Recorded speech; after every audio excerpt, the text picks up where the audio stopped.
Yes, family, lodge up yourself. You know what time it is. Eli Shalom on the ones who select the Selah.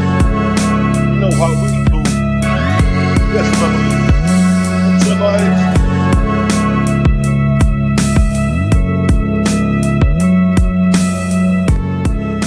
Yes, family. We on the ones and twos. You know how we do. Select the Selah. Select the Selah on the ones and twos.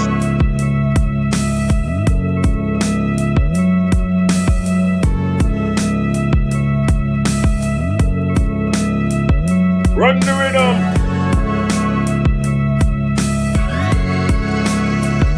Run the rhythm. Uh-oh. Uh-oh. You know what time it is. It's a blood clot vibes. Yes, family, lodge up yourself. Big up yourself. It's the one and only the host, Eli Shalom. On the one and twos.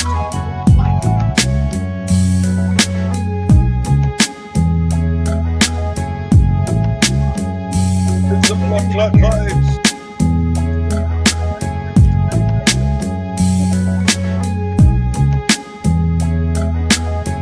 Yes, family. It's the vibes. Here we have it. Eli Shalom. Yes, family. You got the Jehovah's daughter. See Jehovah's daughter. You see Jehovah's daughter there?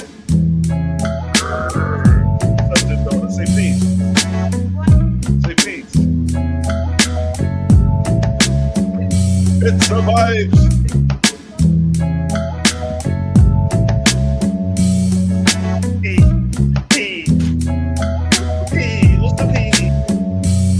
Play like a big yell. Peace. Lodge up yourself.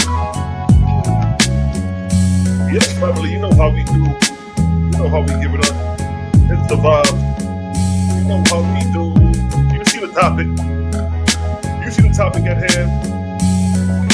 Is Yahweh Jehovah's last seat? Uh-oh. It's a blood clot vibes.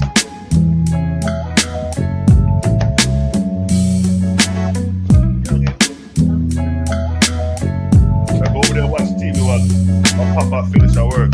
My papa finish our job works, yeah? Yes, family. Family, I chime in, yes?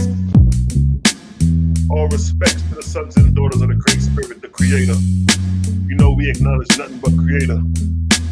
Shout out to the gods, Cosmo and Cal. Shout out to the God, Malachi Maccabee. Shout out to the God, Daryl Cosmo. Shout out to the God, Great House. Tony Great House, shout out to the God. He sparked this right here this morning. Shout out to the God, Tony. Came in the chat this morning on fire. He was like, yo, Yahweh is Satan. So I said, you know what? We're going to touch on that today. We had a great discussion in the chat about it this morning.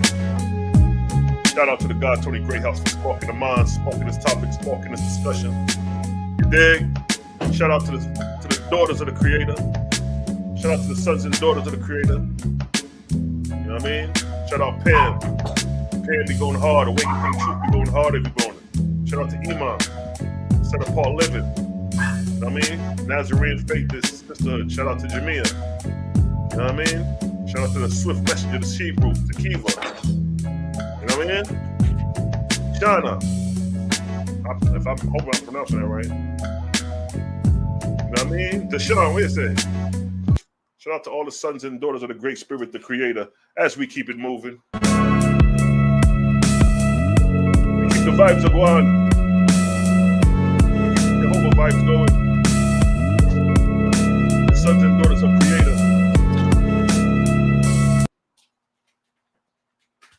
Yo, yo. Did my sound just go out? Oh, the beat just fell off. That beat just dropped off.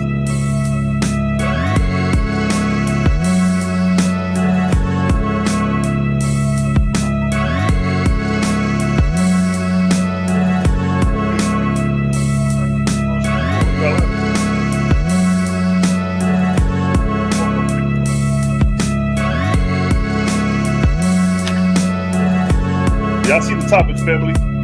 This is an open discussion, so which means you could call in. This is for those, if you believe in the Bible. If you believe in the Bible, this is for you today. I'm going to leave the link in the chat, and I want y'all to call in.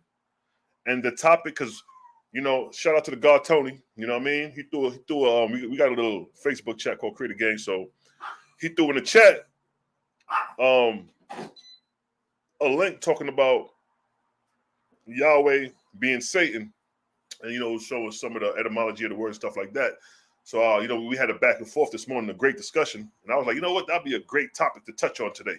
But I want my biblical readers to basically contend this.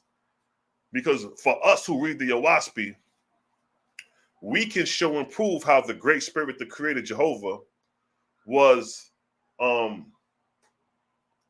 transformed into a false god by the false gods, taking on the name of the Creator, assuming to be Creator, being tribal gods and heathen gods and things of that nature. Owaspi shows us the transfer to that. But in the Bible now, there is really no transfer of showing how Creator or Yahweh turned into a tribal god. So when you read the biblical Yahweh, he's described as a man. He's described as being angry and jealous. He's described as walking in the garden looking for Adam. He's described of having a throne, sitting on the throne, and having Jesus on the right side of his throne, or whatever, or whoever on his left or right side. So it's describing Yahweh as a man in the Bible, with characteristics like a man, with emotions like a man. So with that, the question is asked, is Yahweh Jehovah Satan? And the only way we could distinguish that or know that is based off chapter and verse, the characteristics of God in the Bible and all that. You dig? So that's what we're going to touch on. I'm going to leave the link because this show's for the people. Nobody jump in. I'll just do it myself. Just do a chapter and verse or whatever. Challenge myself. You know what I mean? I challenge myself a lot of times. Iron sharpen iron.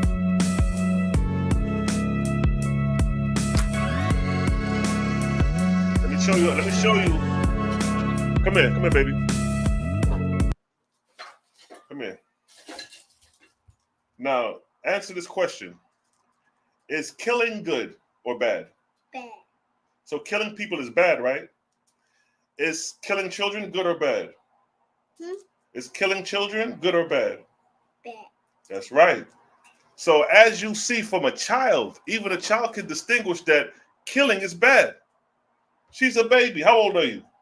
4. 4 years old, and she's already telling you that killing is bad. So even a child could understand. Okay, you go back and play, baby. Even a child could understand and distinguish the difference between good and bad. Killing is bad, straight from the child's mouth.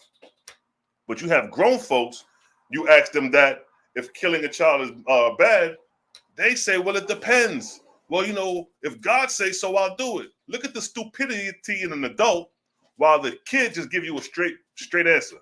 No, that's bad. I don't care what the explanation is, it's bad. So now, I threw the link in the chat. Can I throw the link in the chat? Throw the link in the chat again. We're going to grab a couple verses from the Bible because there's a claim going around that Yahweh is Satan. It's a claim going around that they saying Yahweh is Satan. Now, from the biblical perspective, this adds to me per se. Somebody, well, what's your answer to that, Sila? What do you believe? Do you believe Yahweh is Satan? To me, now this is my answer. According to the Bible,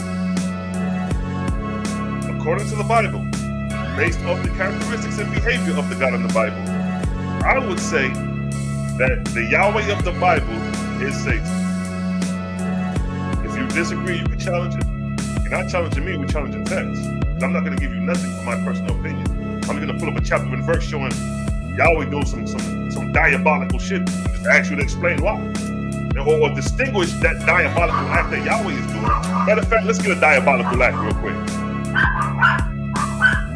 Now chill out. My man niggas over there going crazy. Ready to some pressure mud.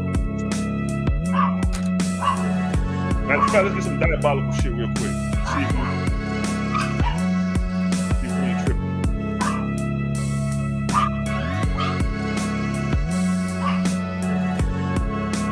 going to start off with 1 Samuel.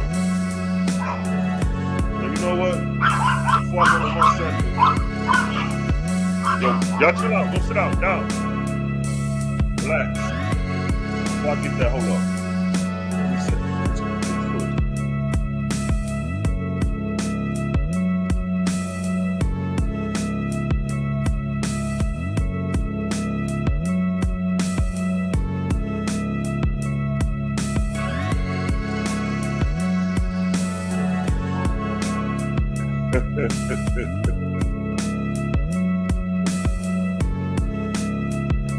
Yes, family. It's a blood clot vibes.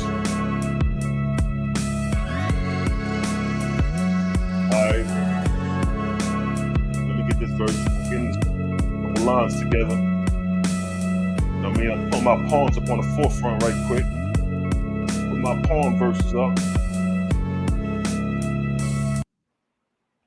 You know what I mean? Now let me go to my 1 Sammy. You know how we do with the 1 Sammy.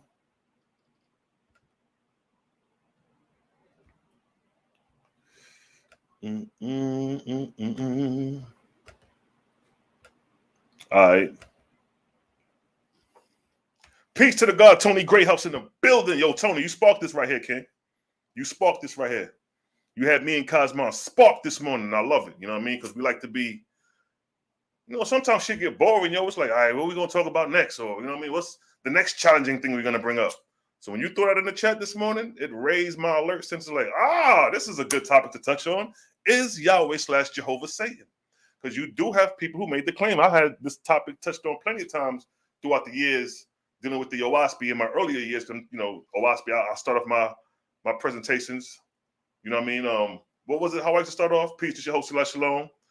From the Cosmon Bible Owaspy. You know what I mean? I forgot how shit go, but they'll be like, yo, ain't no J in Jehovah. Jehovah is Satan, and Jehovah's a demigod. Jehovah's a tribal God. They used to come at me with all that.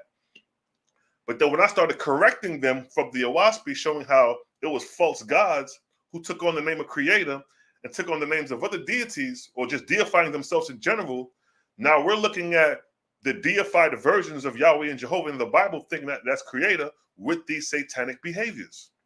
For example, you know what I mean? No doubt, King. Boom. Satan is Yahweh. Let's get it, King, no doubt. So we're going to start off with this verse in the Bible. This is a biblical challenge. We ain't dealing with Owaspy on this one. We're dealing with the Bible. If you're a Bible believer, if you follow scriptures, you know what I mean? If you follow scriptures as the word of God and you stand on that, this is for you. Here's the question. Shebrew in the building, Swift Messenger, peace to the Sistren. Where's it? Yo, when I was in the Hebrewism, I was taking back all these diabolical acts, reason for killing and birthright swindlers, to name a few. No doubt, yo. And see, when you in the doctrine, you overlook the behavior because it's God. It's the Lord. So whatever he say goes. You don't question it, you just believe it.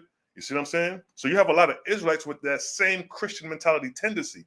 Because that's a Christian mentality tendency to say, you don't question God, you just believe. The same Israelites have that same behavior, just expressed in a different fashion. Because if you challenge them on that, they're going to say, man, it's thus saith the Lord. If it ain't thus saith, that's a Bach favorite line. If it ain't thus saith the Lord, then I don't know what it is. Then that's a Christian state of mind. You just a believer because it says thus saith the Lord.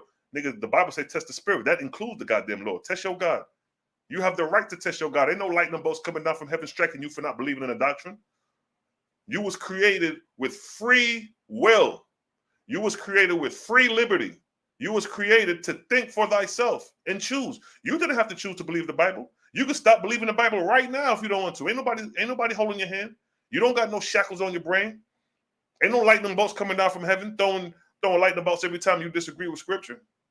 So you, the individual, got to be mindful of what you believe in. You have Muslims that believe in the Quran. They don't deal with the Bible.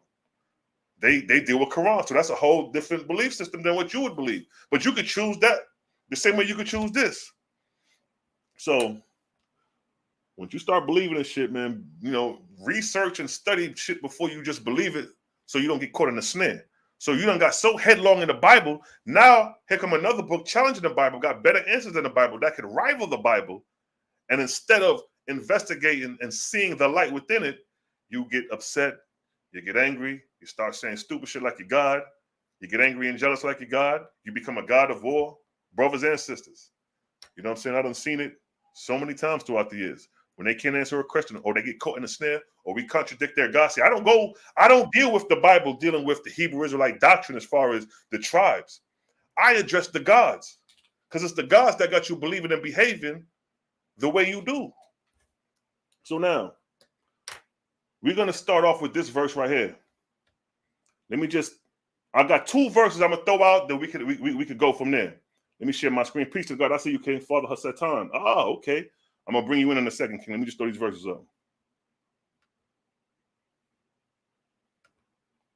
Where we at? Share screen. Share my screen real quick.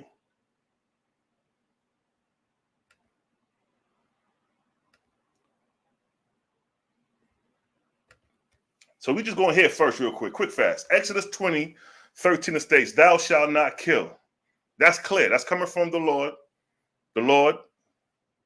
This same Lord you see right here is coming from the Lord thy God. Thou shalt not kill. But then when we go to 1 Samuel, it's the same Lord right here. You see the Lord. Then we come to verse 3. We see, of course, the favorite verse that we always use about the smiting of infants. Now go and smite Amalek and utterly destroy all that they have, and spare them not, but slay both men, women, infant, suckling, ox, sheep, and camel.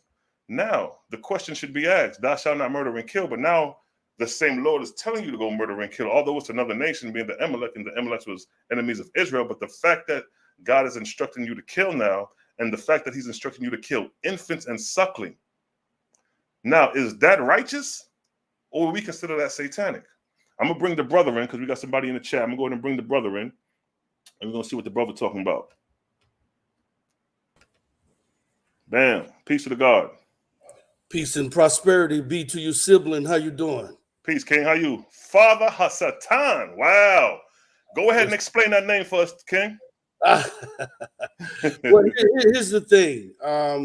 I think the premise of Yahweh being evil is right and exact. As a matter of fact, he himself many times said that he was jealous, easy to anger, all kinds of things. Yahweh has proven beyond a shadow of a doubt that he is evil. But I think you're off on the premise that Satan is evil. And the reason why I say that, if you go by the scriptures of the Bible, supposedly Yahweh created him perfect, without flaw, the best and the most powerful angel there was.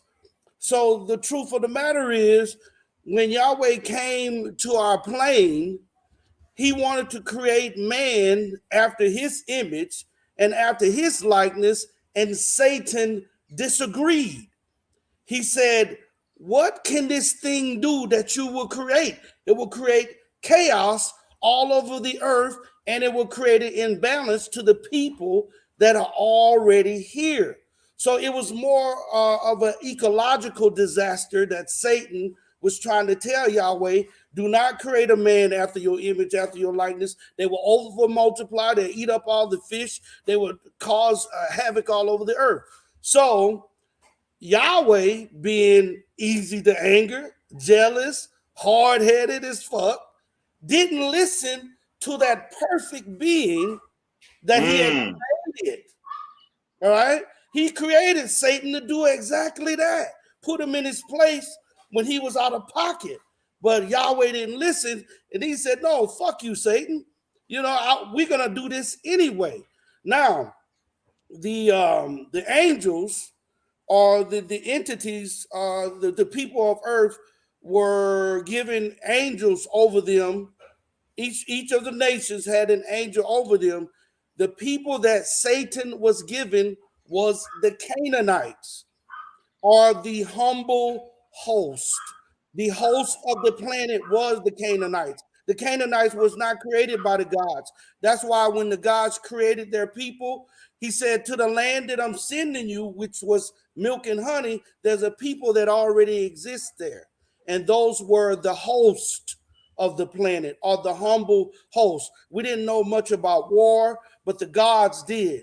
And when they created their children came in and invaded our lands. I don't want to overtalk your show, bro, but No, I'm letting you get it out. This is what it's about. You know what I mean? This is what it's about. I want the perspective. I want you to get it out, and then we'll just go back and Q&A and get some chapters and verses. But I just want to pick your brain too. I'm gonna ask a couple questions after you're done real quick. Okay. Well, let me wrap it up. The biggest point is we were invaded by entities that came to our plane or our planet. If you're a glober, if you flat Earth power, to our plane, and Satan told Lucifer or El, because you got to remember, the praise El is Lucifer means Hillel, or is translated Hillel, or praise El. El's original name was Lucifer. So it's that Lucifer and El is the same, but Satan and El is two different things. A lot of people get them confused. Hillel, Lucifer, if you translate the word Lucifer, it is Hillel, or praise be to El. So Lucifer is El. And they both come from they say that Satan comes from Draconis and El came from Venus, the bright shining morning star, which is a connection with Jesus later on into that. But go ahead, bro. I want to try. Right, no doubt. I respect that. I respect that. I like that. All right, so let's go back to the beginning real quick. So, who is Yahweh to you? So we just freestyling right now, but then we're gonna go and tackle chapter and verse to really solidify the claims. So, who is Yahweh to you? Well, we have to use books like the Enuma Elish, and we have to use books like the Epic of Gilgamesh and those pre-existing books. And there was even a book that you brought into light on Sinetta's channel, and with excellent display of scholarism, brother, that you showed, because you can't be locked down by the little book that told you in itself that it was going to deceive you. And that, a lot of people got to understand, the Bible don't lie, not really. It told you it was going to deceive you. So when we look at books like the Enuma Elish and the other books like that, you get a more collective picture of what took place. Right. And these entities, according to Zechariah Sitchin and others like that, they was looking for resources. Right. Gold was one of the resources that they were looking for, and they came to our planet. And when they came to our planet, they came through a rip that was in our planet, that was in our dome. There was a rip in our dome, and they got sucked in there, and they got imprisoned with us because something had happened pre-existing to that. But to make a long story short, when they got here and they started mining, the mercury from the gold turned them crazy. The gods wasn't always bad, but it turned them crazy. And they, if you look at the Dead Sea Scrolls, where it talks about the battle between the sons of darkness and the sons of light, the sons of darkness was the sons of earth, and the sons of light were those that came from Venus. They tried to enslave us, but we kicked their ass and said, no, we ain't going to keep mining your gold. Fuck your gold. So the God said, okay, well, let us make man in our image. Satan said, no, nigga. Now, we can't do that. Like, if we do that, we really going to fuck this planet up. And that's where the problem, the breakdown, even biblically, I can show you all of these things in the Bible. Great. So, all right, so would you consider Yahweh based off, because I see you a little bit more vast with the information, you're just not a Bible believer, so I give you credit on that. So would you consider Satan an Anunnaki? I mean, not Satan. I'm sorry. Yahweh, Anunnaki. Yes. Yes. All Yes. right. Yahweh, So out of the yeah. Anunnakis, you had the main ones was Anu. I'm sorry. You said Yahweh. Yes, correct. I'm sorry. I'm sorry. I said, would you consider Yahweh Anunnaki? Okay. Here's the thing about Yahweh in itself. The Israelites did not get in contact with Yahweh and until after Lucifer or El fell. Once the god El fell, Yahweh took over the Israelites. And it was said that Yahweh, I'm finna go outside of the book a little Let's bit go here. outside of the book. Let's do it. Okay, it said that Yahweh was a dragon, a talking dragon that lived in the mountains, the so-called burning bush. When Moses went up there and he followed and he set fire and he ate all their burnt offerings, that's when all that shit started, because they were now dealing with a dragon. They were no longer dealing with El, which was a more superior Anunnaki type being who had been driven crazy by mercury poisoning. So Yahweh and Lucifer are two different beings. Great. So all right, let me ask you this. So if Yahweh being an Anunnaki, now when the Anunnakis came according to the information, the text. You mean Lucifer? No, I'm talking about I'm referring to Yahweh right now. Yahweh was a dragon to me. Okay. So would you consider that part of the Anunnakis? Or would you No. classify that more with the Draconians? Not even with the Draconians. These were actual, supposedly they came with these things, but these were intelligent beings, but they were in servitude to the Anunnaki, these dragons. They were like, have you ever seen these Doberman pinchers that are so smart?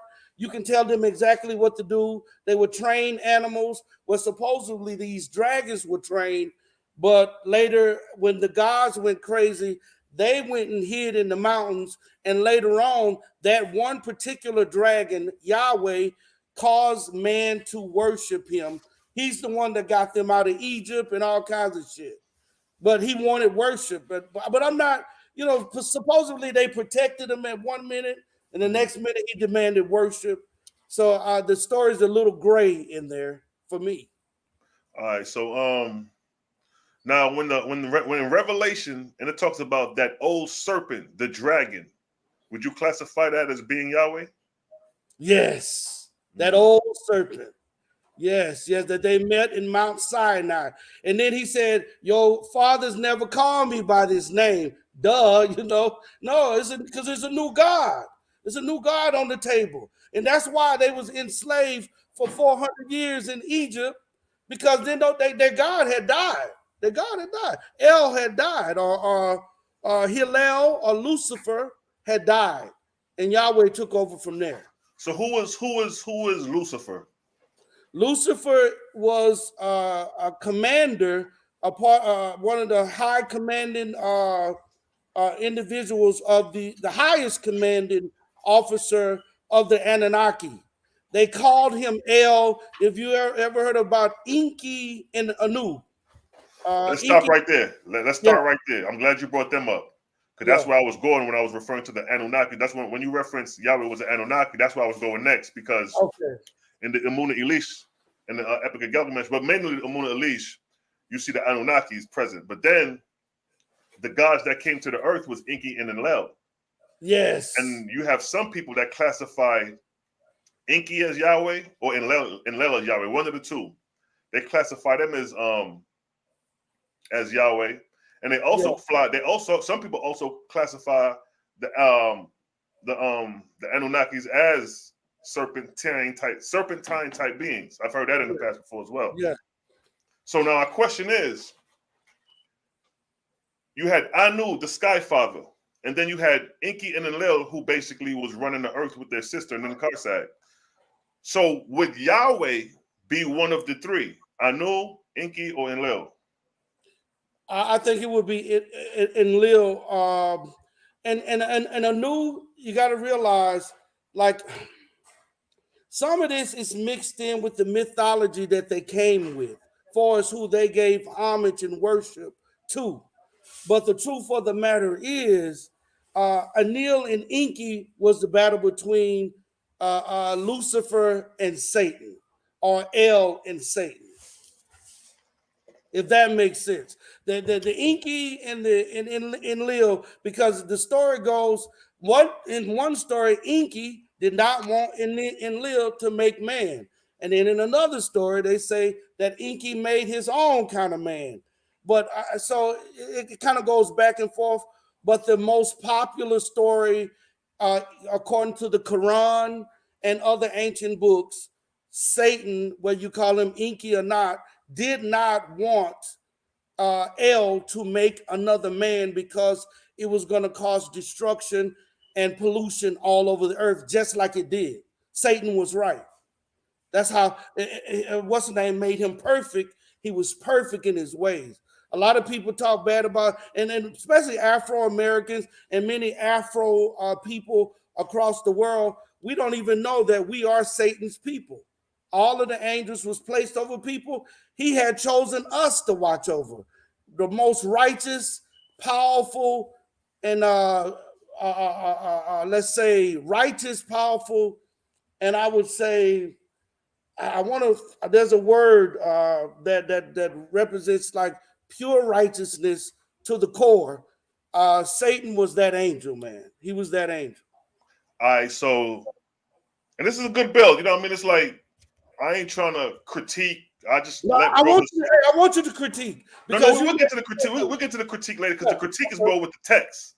Okay, you just expressing and flowing, just, you know what I mean, the accumulated information. And sometimes I just like to hear brothers build, you know what I mean, just to hear their perspective without challenging it, just so you can let it all out and let it flow. Yes, sir. So now, let me ask you this question: who is Satan? Satan was the right hand man of El. He was the right hand man of El that told him not to make Adam and Eve, not to make humans after your image, after your likeness. There were actually several gods, or about 7 of them, who, when he said, "Let us make man," that wasn't just Lucifer. The Asian man was about to be made. The Arab man was about to be made. The Hindu man was about to be made. There are 7 different genetic races on Earth that don't come from the Earth, and an extra one, which is the European gene. They didn't come from the Earth either. And then there's the Canaanite, the host, the actual bloodline of Earth is the Canaanite people. When these gods, Satan said, "Don't do it." When these gods said, "Let us make man," he said, "Don't do it." They created their own races and they pushed out the indigenous people of Earth and tried to eradicate them. And the thing about Satan is, all of the other nations do not agree with who God is, but they all agree to hate Satan. Why is that? Why is that? Why do they all hate Buddhism, Hinduism? All of them have a Satan that was similar to the Satan in the Bible, but they all worship a different God.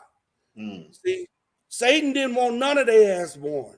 Satan didn't want them to create. So Satan is the ultimate adversary. The ultimate adversary. Okay. All right, man. I'm enjoying the build. You know what I'm saying? You know, whether I agree or not, I just, you know what I mean. I like to hear the build, but I'm familiar with a lot of like Zarathai, Stitching's work, I should say. Yes. You know what I mean? Because that's what Malachi York back in the 90s. He was one of the cats that was kind of first to bring that concept to the Black community with the Nuwabian Nation, because he had a whole bunch of books talking about the Amuna Elish, Inky and Lil, and all the Book of 5%. I read them. Yeah. He was the first. That was the first book I seen that had the reptilians in it. Because I remember back out here in downtown Atlanta, they used to be on the corners downtown. You know, we used to be building with them. We used to be going back and forth. And when I used to go through the books, they had the reptilians. I'm like, yo, y'all niggas believe in the reptilians. We used to be clowning them. But see, little did we know, Z York, he had to drop on information that we got when the internet hit. So when the internet hit and you started hearing all the conspiracies about the reptilians coming from the government officials and the white boys, that backed basically what Malachi was saying in the 90s about these so-called draconians or these reptilians, these grays and all this, who we thought was like some nigga, this nigga spaced out, he bugging, but couldn't find out there's validity of what he's saying because now you got a slew of videos of Europeans, not black folk, and I'm talking about Europeans in government, plays a position that by saying these things could bring judgment on they can lose their job or whatever, they can lose their life, and plenty of them done lost their life by bringing out such information because they're more sworn to keeping an oath. Like, nigga, we can do what the fuck we want. We ain't got no oath with the government. We ain't got no contracts with them other than being slaves. We 1/3 to them, so they don't even consider us, so we can say what the fuck we want. But for them to come out and say these things, that's where they're gonna get bit in the ass because they supposed to keep their goddamn mouth shut. A lot of them niggas is masons and shit. And they ain't supposed to spill the beans. You see what I'm saying? Stand on their square and shut their mouth. Exactly. That's why when you see the Shriners, they got that sword. That sword means if you speak, nigga, we gonna take your head off. That's what that means. That's right. That's right. So all right. So let me ask you this now. You said that they had 7 genetic races that did not come from this earth. Now, when you say they did not come from this earth, you mean in the sense of they came from other planets, or do you mean in the sense of that they was created by the gods? Well, and it wasn't genetically created from the earth itself, but modified by manipulation through genetic engineering. Yes, sir. Exactly. As a matter of fact, you know, a lot of times we get so focused on the white man burning from sunlight. There are many other of those other 7s that have complications on Earth, like gene multiplications amongst the Hindu, where they create extra arms. So you'll notice a lot in the Hindu gods, a lot of their deities have 4 and 5 arms, and even to this day, their children are born with those extra arms and legs. Before. You're right, I see that before. Okay.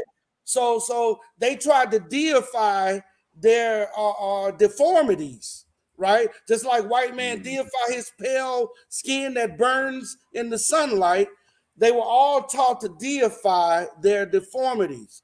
So when you have these 7 different races who have been proven genetic, and it's interesting you said a white boy. It was a white boy who actually talked about the 7 different races, and he excluded the European race. He said because they wasn't a hardline race. But supposedly, according to... You need to share that link. Wherever you got that video, you need to share that video. Yes, sir. I will. I'll get it for you. But they talked about how white people actually did come from Mars.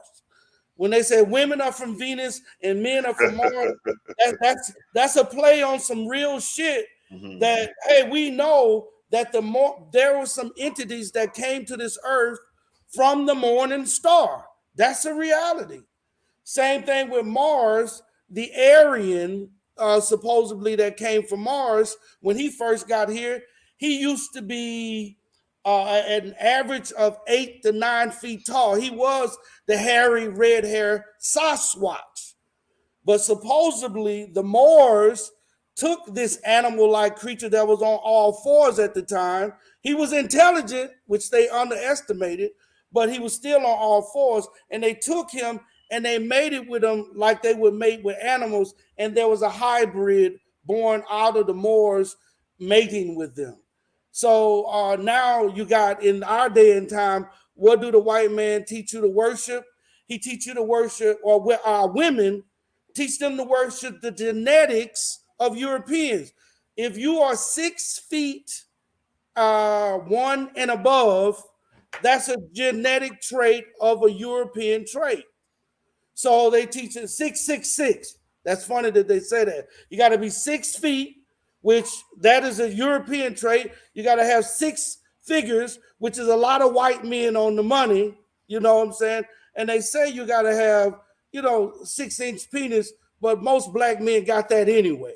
So that's just something that they added in there. But all of this turns around back into like a deformed worship of their deficiencies. They even teach you that people who are over 6 feet don't live as long as people who are like 5'8". That's a fact. Yeah, they have more back problems, more knee problems, more Even with hip. giants, even like the giants that we had in our present time, they didn't live that long through their ailments. They didn't, bro, and they don't supposed to live that long. But that's you know, I don't know if I done got off the point because the brain, you know, the brain started firing off synopsis. I hope I didn't get off track on what you was asking me. No, you good, man. But so the serpent in the garden that was talking to Eve and Adam, or Eve, I should say. Who was that? Who was that serpent? That was Satan. And this is the thing about Satan talking to them. To show you how wicked Lucifer or wicked El was at the time, or wicked God was, Adam started off fucking animals. A lot of people don't know that. And we've been taught to be comfortable with that bestiality knowledge. I said Adam started out fucking the animals looking for a mate.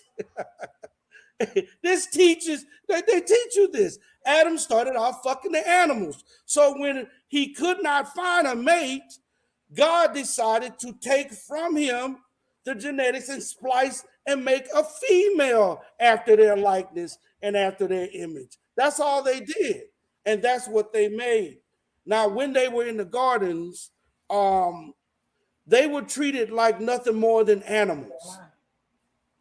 They were treated like nothing more than animals. All right, so where is the bulk of this information coming from that you were spewing out? So if somebody wanted to research and backtrack what you're saying, like where can we, you know, get like chapters and verses and these stories that's being spewed out from you? Well, this is study that I've been studying for a long time myself, brother. I've been under the knowledge and the wisdom of the Rosicrucians. I've studied under them. I've studied under the Masons. And, you know, I've never joined any of these organizations, but based on my bloodline and who my uncle was a very positive and powerful individual, I was able to get into channels of knowledge that most people don't get into. And this is obvious knowledge. So when I share information, it is rarely disputed because it's the truth. But so what most people do is give me your sources. Give me your sources. Give me your son. Hey, man, hey, it says in the book. Don't go inside of the TV with that. They're going to roast you, boy. Hey, in the same book, it says, I'll give you my source. My source said, I'm going to tell a lie in all of your books. I'm going to make all of your prophets lie. But my real people, I'm going to put the law and the truth in your hearts. So you'll be able to hear the truth and you'll be able to share the truth depending on who you have been born and what you've been born to do. I was born to share the truth. Let me ask you this. All right. Who is Allah? Allah is one of those gods that created his own. And at that time, it wasn't Allah, it was Alat. It was a female deity. And she created her own after her likeness and after her image. We call them the Arab today, the Arab race that came from Alat. The original deity was not Allah. It was not a male deity. And I went to Mecca. I made my Umrah. I drank from the well of Zim. I ran around the Kaaba 11 times, kissed the black stone, and I was able to see the actual pregnant statue of Alat, the female deity that they keep inside of the Kaaba. I was a soldier at the time, and they was allowing us to experience, you know, they're like, oh, you want to make your Umrah? If you're a Muslim, you can do it. And they did it. I was able to make my Umrah. Powerful, King. That's powerful. So where did Allah come from? Allah came from one of the gods of Venus. All of the gods of, it is, and I'm going to say all of the gods came from Venus. I will say it like this. all of the gods were in line with the Lord of Venus, which was Lucifer or El. I can't say all of them, but they were under his power. They were under his order. They were under the order of El. All of them were. So let me ask you this. When you say El, when we research El, geographically it puts us in the regions of the land of Canaan and is known as the Canaanite God. Yeah. So elaborate on that. One of the worst and one of the first things that foreigners do, whether they come from another plane or another planet or another land, is they come in and initially replace your gods. We were the people of Canaan. Our Lord, watch this, was named Baal, and our female Lord was named Bala, where they get ballet from, which means lady. All right, so here's the thing. Baal, we didn't have no, Canaanites didn't have no gods. We were the lords. Every Canaanite man was a lord. Every Canaanite lady was a Bala. When El came in, they started implementing that God shit. We didn't worship El. We didn't have no God named El. And they wrote a whole little pantheon in the Eucharist around that shit that did not exist in other lands. If you look at the other stories of the Canaanites, there were little statues of the everyday man that we worship. We worship each other. We worship, you know, if I want to do some, let's say, spell magic for the benefit of my lady, I will make a statue of her and decorate her with coins. You know, I mean, just to say we had our own form of magic and our own form of worship that was more built around family worship, not necessarily God worship like that. Yeah, we didn't have the God worship. That didn't come from us. So El was not a Canaanite God. El was no different than a land that's been taken over, and now El is your God. No, El was never our God. Interesting. So it was Baal or Baal. Yeah. Yes, you. And then came and entered El, is what you're saying. Yes, it was no. We are the Lord. Baal means Lord. As a matter of fact, when they came into these lands over here in America, that's why they started calling each other Lord and ladies, because they tried to take up on the culture of, and they still go. A lot of the hierarchy go by the laws of Canaan today. You are the lords, and your women are the ladies. We don't have no gods that we put over or we teach our children to do that nonsense. No, you the Lord, son. You the lady, my daughter. But we lost that, and the hierarchy, like Queen of England and the royal family, they took on our traditions and hid them from us. But they're lords and ladies, but they have no God. Okay. So now, in the Bible, when it says Lord in all capital letters, and then, you know, we go to the Strong's Concordance, and when we translate it back to the Hebrew, it'll say Yahweh.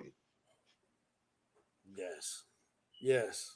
So you got some of these translations that when you get deeper, because that's funny, once everything changed over, once the Israelites was in bondage in Egypt, the God changed over. That's what happened. So they started using Lord as a terminology more often, because that's another place where Yahweh wanted to take them. Yahweh, El never really tried to take them into the land of Canaan, even though Canaan did exist. As a matter of fact, when Cain killed Abel and he left so-called the Garden of Eden area, he went to a place. There were people that existed. A lot of people just like, this is nonsense for us to not think. And then when the flood came, the flood didn't kill everything. It just flooded out only the area where God had his particular people. He wanted to kill them and start over. But we forget that Abraham, after the so-called flood, and I gotta say, I don't want to put too much on you, but a lot of the story, especially with Noah and his 3 sons, is allegorical. That's an allegorical story that's really talking about how the nations were divided after God had killed off a lot of his people. But eventually, God got his ass killed. Yeah, God died. El died. They killed him. They killed him. El got killed. And I can explain where did he get killed at. El got killed. We can get on that knowledge later, because I have to go into so many other things to talk about when El died. Somebody, not to cut you, somebody got a question for you real quick. You can see the screen? Who is the creator? Yes, I see that. I love that question, my brother. Yeah, matter of fact, if y'all got questions, you can throw them in the chat for him if you got some questions for the God. So go ahead, he asked you that question. Who is the creator? Who's the creator to you? A most valuable question, because here's the thing. When we're looking at the definition of who the creator is, we always get this omnipresent, omni idea that this entity made it all from the word. It just came into existence. That's what we believe the creator to be. But the truth of the matter is, El didn't even have that power, but they said that he did. So when it comes to the creator, my brother, I personally believe that we are locked in a dome. We are being, what's the word when you get sick, baby? We are quarantined. We are quarantined people. And I do believe that there are entities that are much more powerful outside of our dome that do exist. But here's the thing, when it comes to the creator, because I don't want to lose the point. Okay. I am not mature enough to understand if that's true or not, because I've not been physically given a means to understand that. So when you got a God like El saying he's going to kill you if you don't believe that he just said and spoke it into existence, well, then show me something that is being spoken into existence today. It's nonsense until I can prove it to be right. Or it's not worth, it's like a baby trying to learn how to ride a car. My feet can't reach those pedals. I'm trying to get out of this fucking dome. I'm trying to build a lineage. I'm trying to build a family. I'm trying to build a dynasty.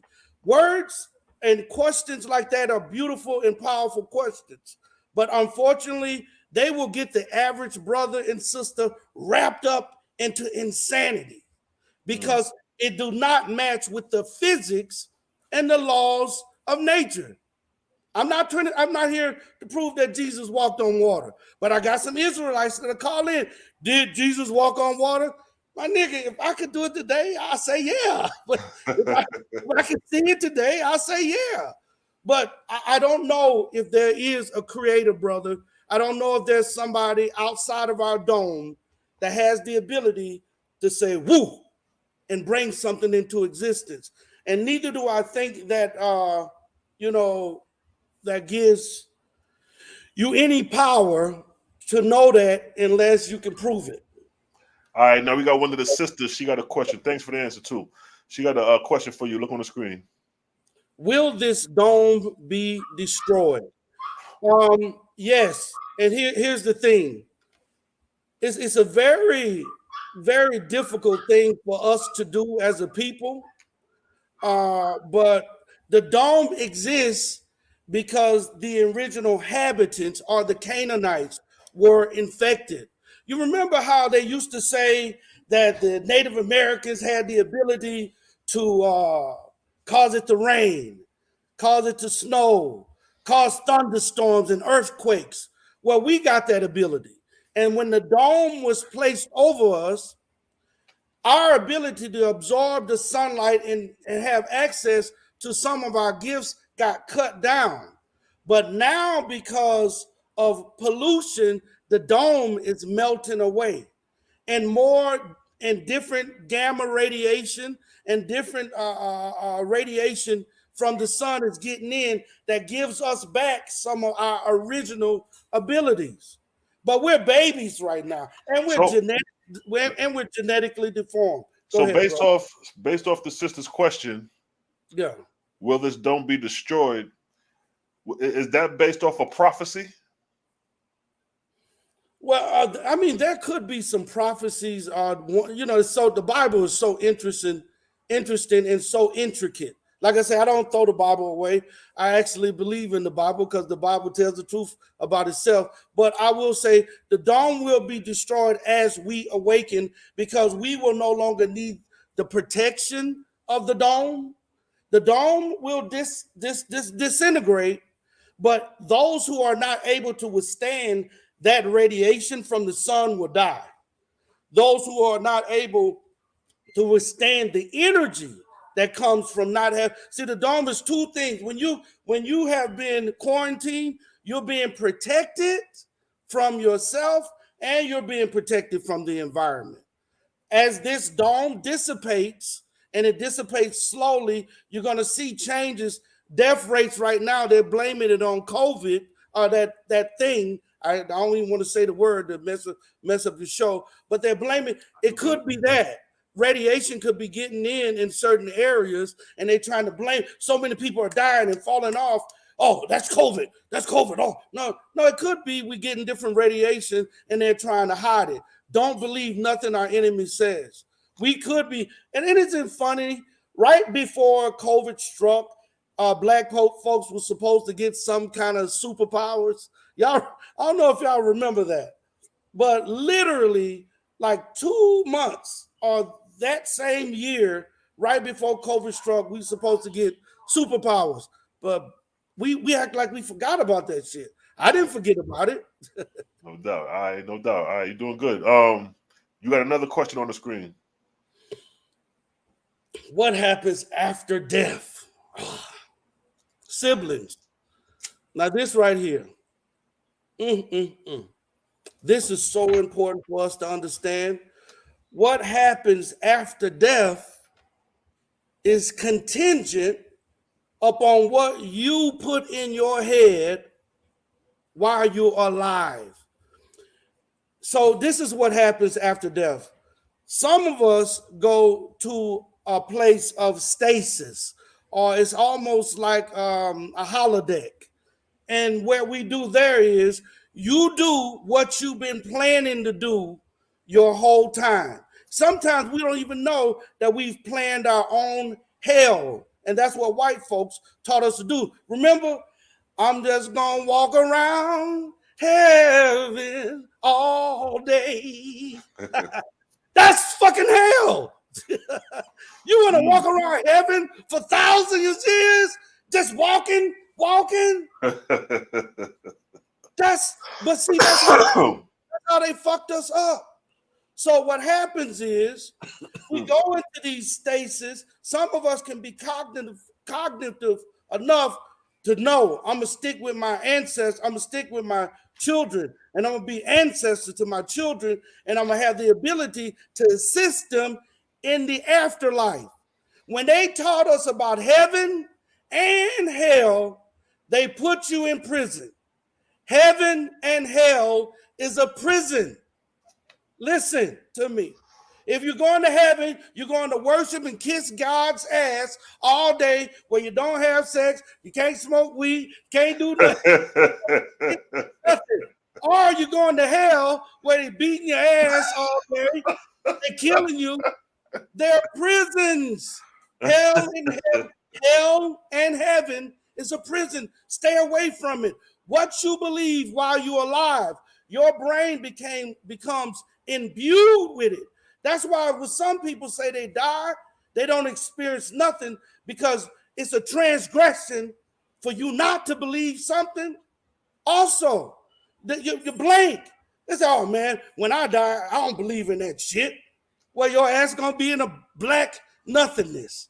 Now, how long do we stay there? That depends on how many descendants you brought into existence during your life.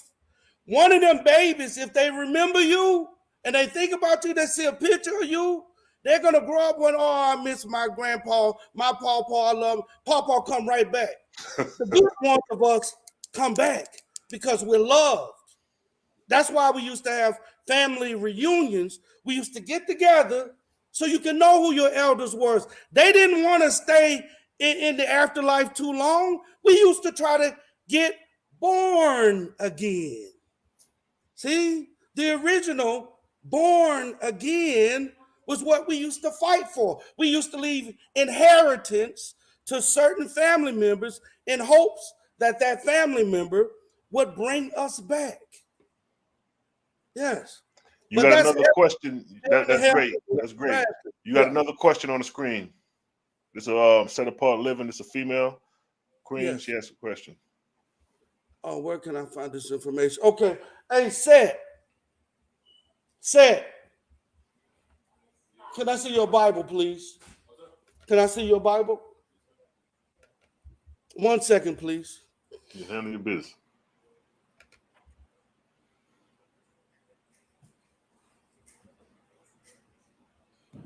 Dark Side Effect TV, what's good? Yo, peace. What up, C-Lot Shalom? It's Lex, man. Lex in the building. Peace to the righteous God. What's good, King? Yeah, and I ain't talked to my man right here from the House of Moreau. I've been looking for you for like 2 years, man. What? No, bro. Where the hell you been, bro? Boy, we got to talk, boy. I'm on my way to Kenya, man. Oh, yeah. You know I've been out here spreading the Canaanite message, man.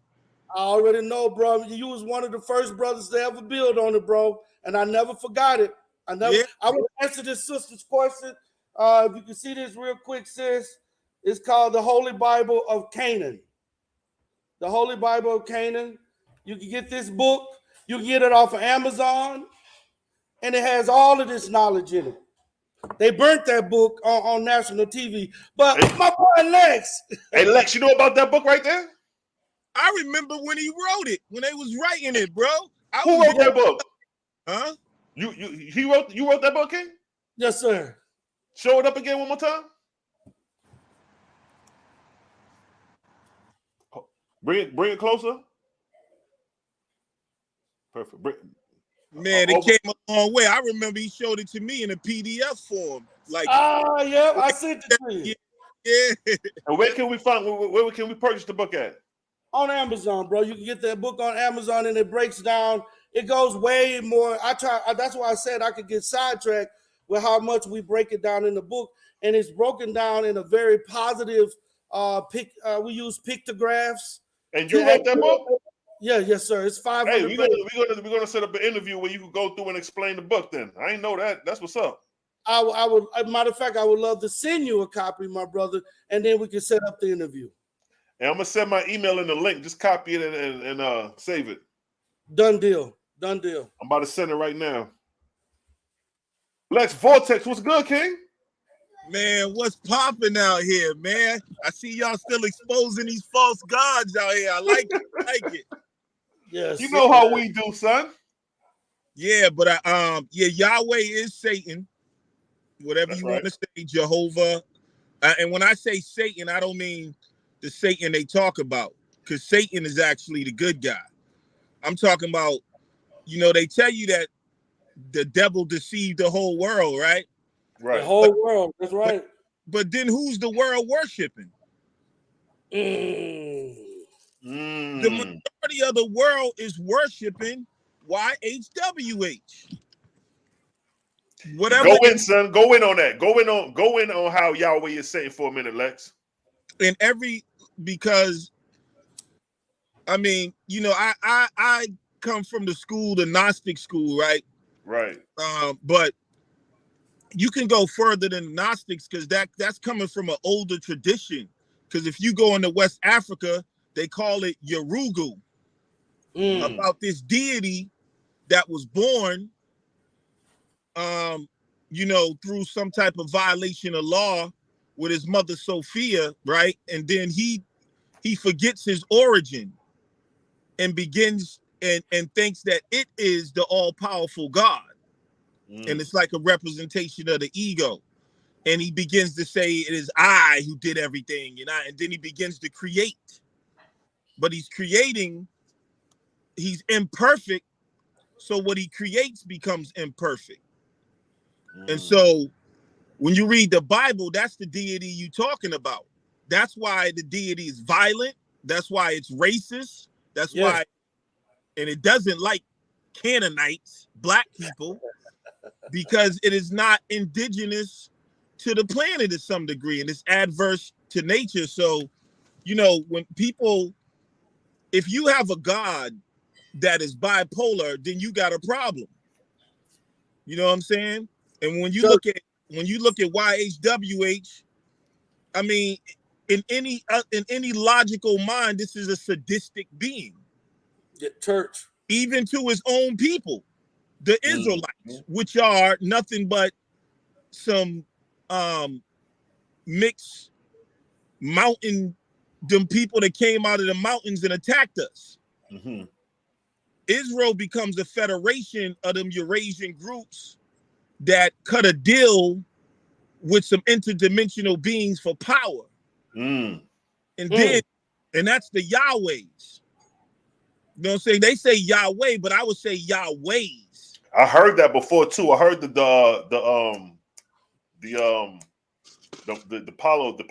poly of it, like you just said, Yahweh's. Yeah, it was like a group of them instead of one. Right. Just like a lot of names in the Bible, they give you single names, but if you put the S on it, you'll get a lot more understanding. Like Abraham, no, it should be Abrahams, because they're talking about groups of people.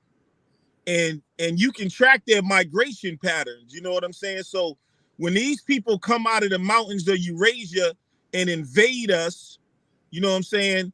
The original Canaanite people in those lands, Cushite people, you know what I'm saying?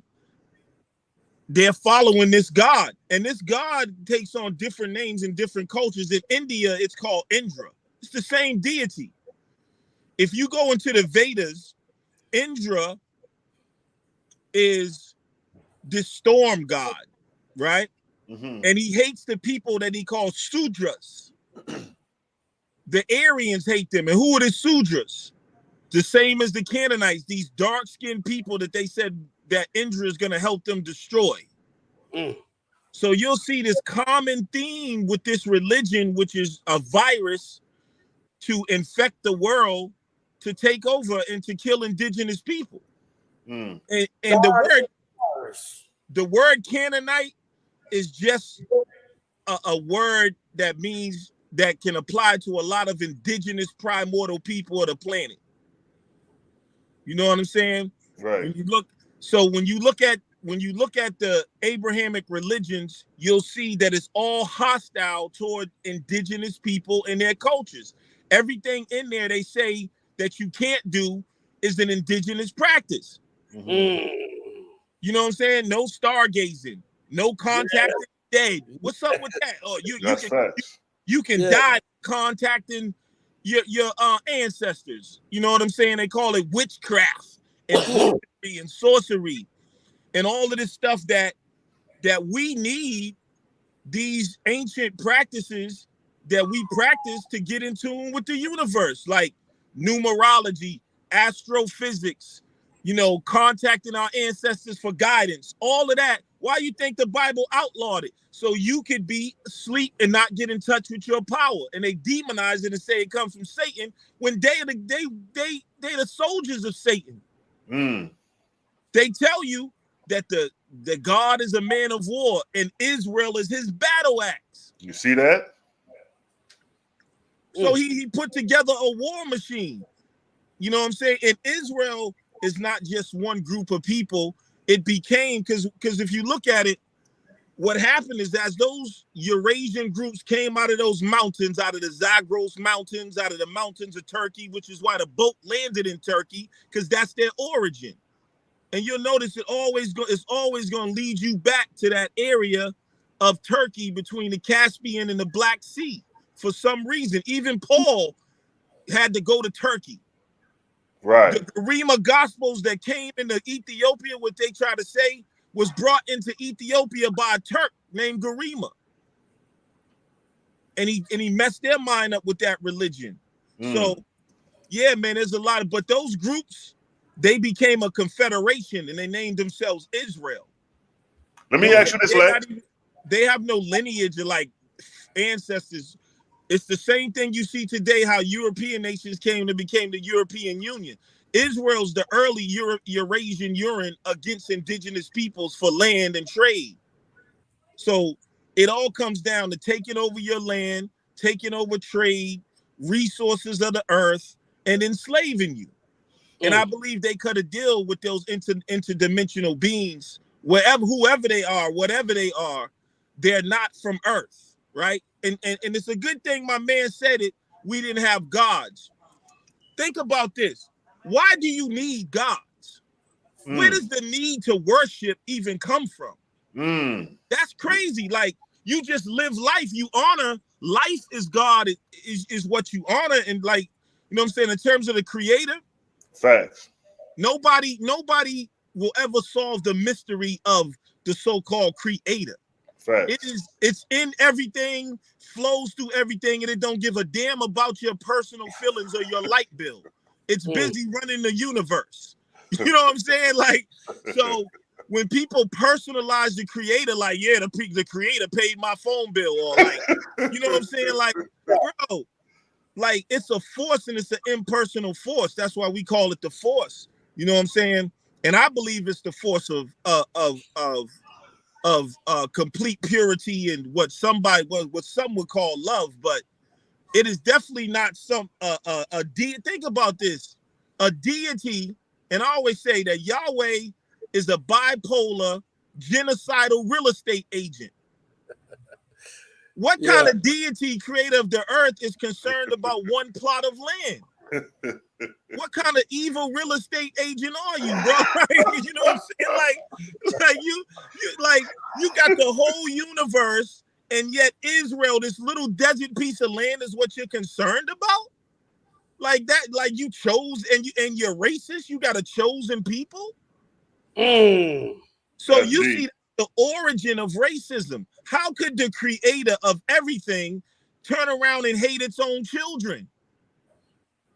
Now, even as a parent, you might have, like, say you have a baby, and that becomes like your favorite little baby, but it's really not like a favorite. It's just that's the baby. But you wouldn't punish, you wouldn't burn one kid's hand and enslave another one of your children. That's crazy.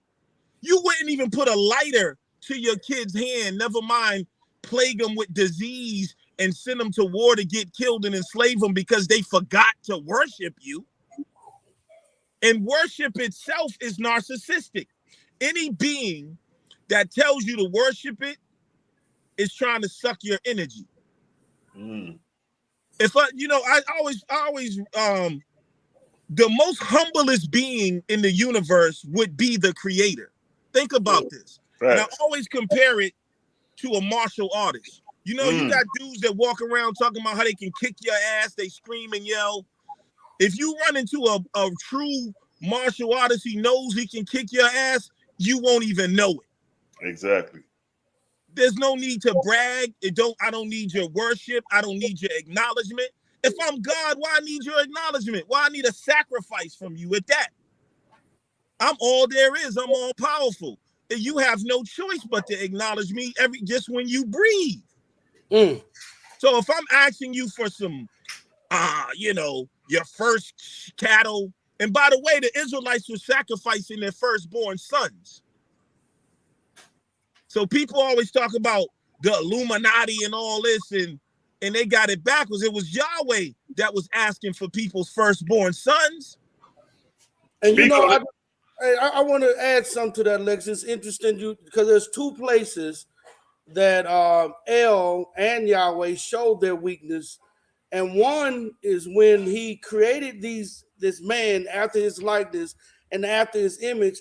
There was only one law that they had, that they could not do one thing, and it's so deep because you said they came out with anti-laws to prevent man from going back to his original state.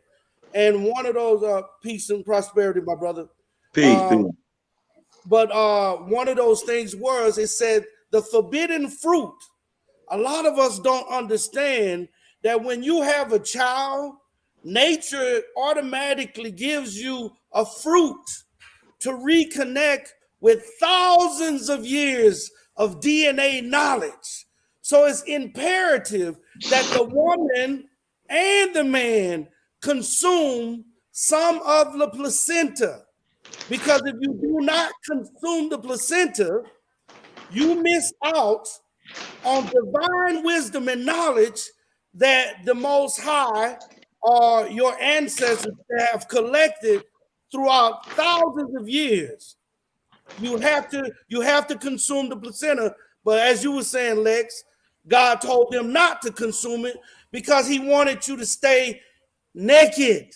See, when you ate the fruit, you knew better. You did better.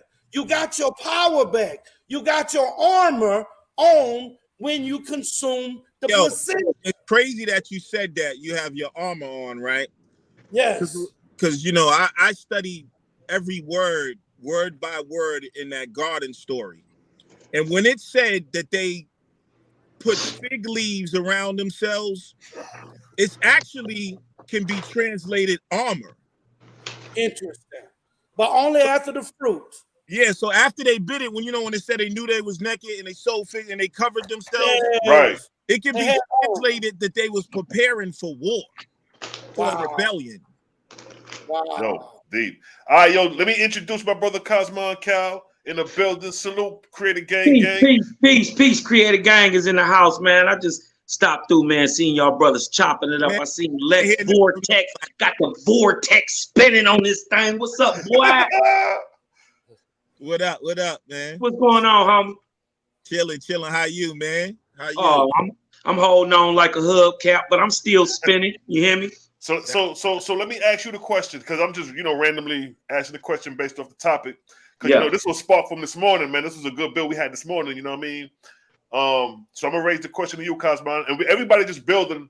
Just flowing off the top of the dome, accumulating information, just letting it flow and shit. It ain't really challenging or debating nothing like that. We just throwing out how we feel about how you see it. Well, I'm just the host tonight. I'm just open topic, but I like when you go in, Cosmo. So going for a second about, is Yahweh / Jehovah Satan? Okay, right there we got a problem. From now, this is just my understanding of it. No doubt. Now, no doubt. if you going by the biblical understanding that God, Lord God, and Lord are the same thing, well then yes, Jehovah and Yahweh are Satan, because in the Bible they say that they are the exact same thing. The truth of the matter is, a Lord is different from a God, is different from a Lord. God is different from the Creator. That's right. So and also Yahweh is different from Jehovah. Yahweh is Ashtaroth. This is a one-time human being who died, who was deified and usurped the title God. You dig what I'm talking about? So in truth, no, Jehovah, the Creator, creates Satan. You see what I'm saying? There's a difference. He creates God. But by the biblical understanding, you dig what I'm talking about? You could, it going by the nature of what the God is showing you in the Bible, well then yes, Jehovah is Satan, but in fact, no. From Yahweh, because that's Jehovah and Yahweh is the same. It's the same one. It's just a rendering of pronunciation. No, it's not.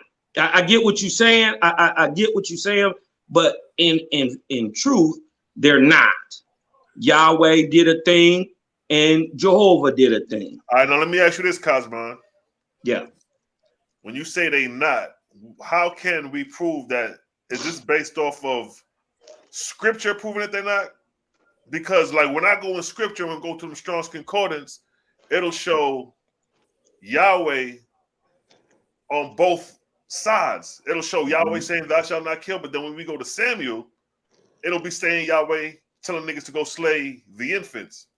So like when I translate the Lord in capital letters in Hebrew, it reverts back to Yahweh. Yeah. So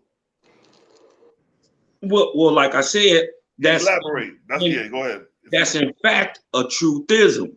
Yahweh is Satan or selfish. Satan is the opposite of Yahweh. You dig what I'm talking about? That's two total different things.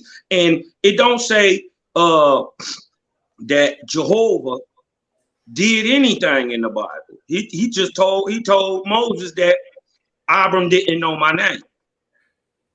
So that right there, it said God made the earth and the heavens. It said Elohim made the earth and the heavens. It said Lord made and Lord God did. It don't say nowhere in that Bible Jehovah did nothing. Now, say that last part again. I had coffee, shit, my bad. Brother, that's incorrect, brother. I don't mean to be, you know. Hash it out. Iron sharpen iron. Speak on it.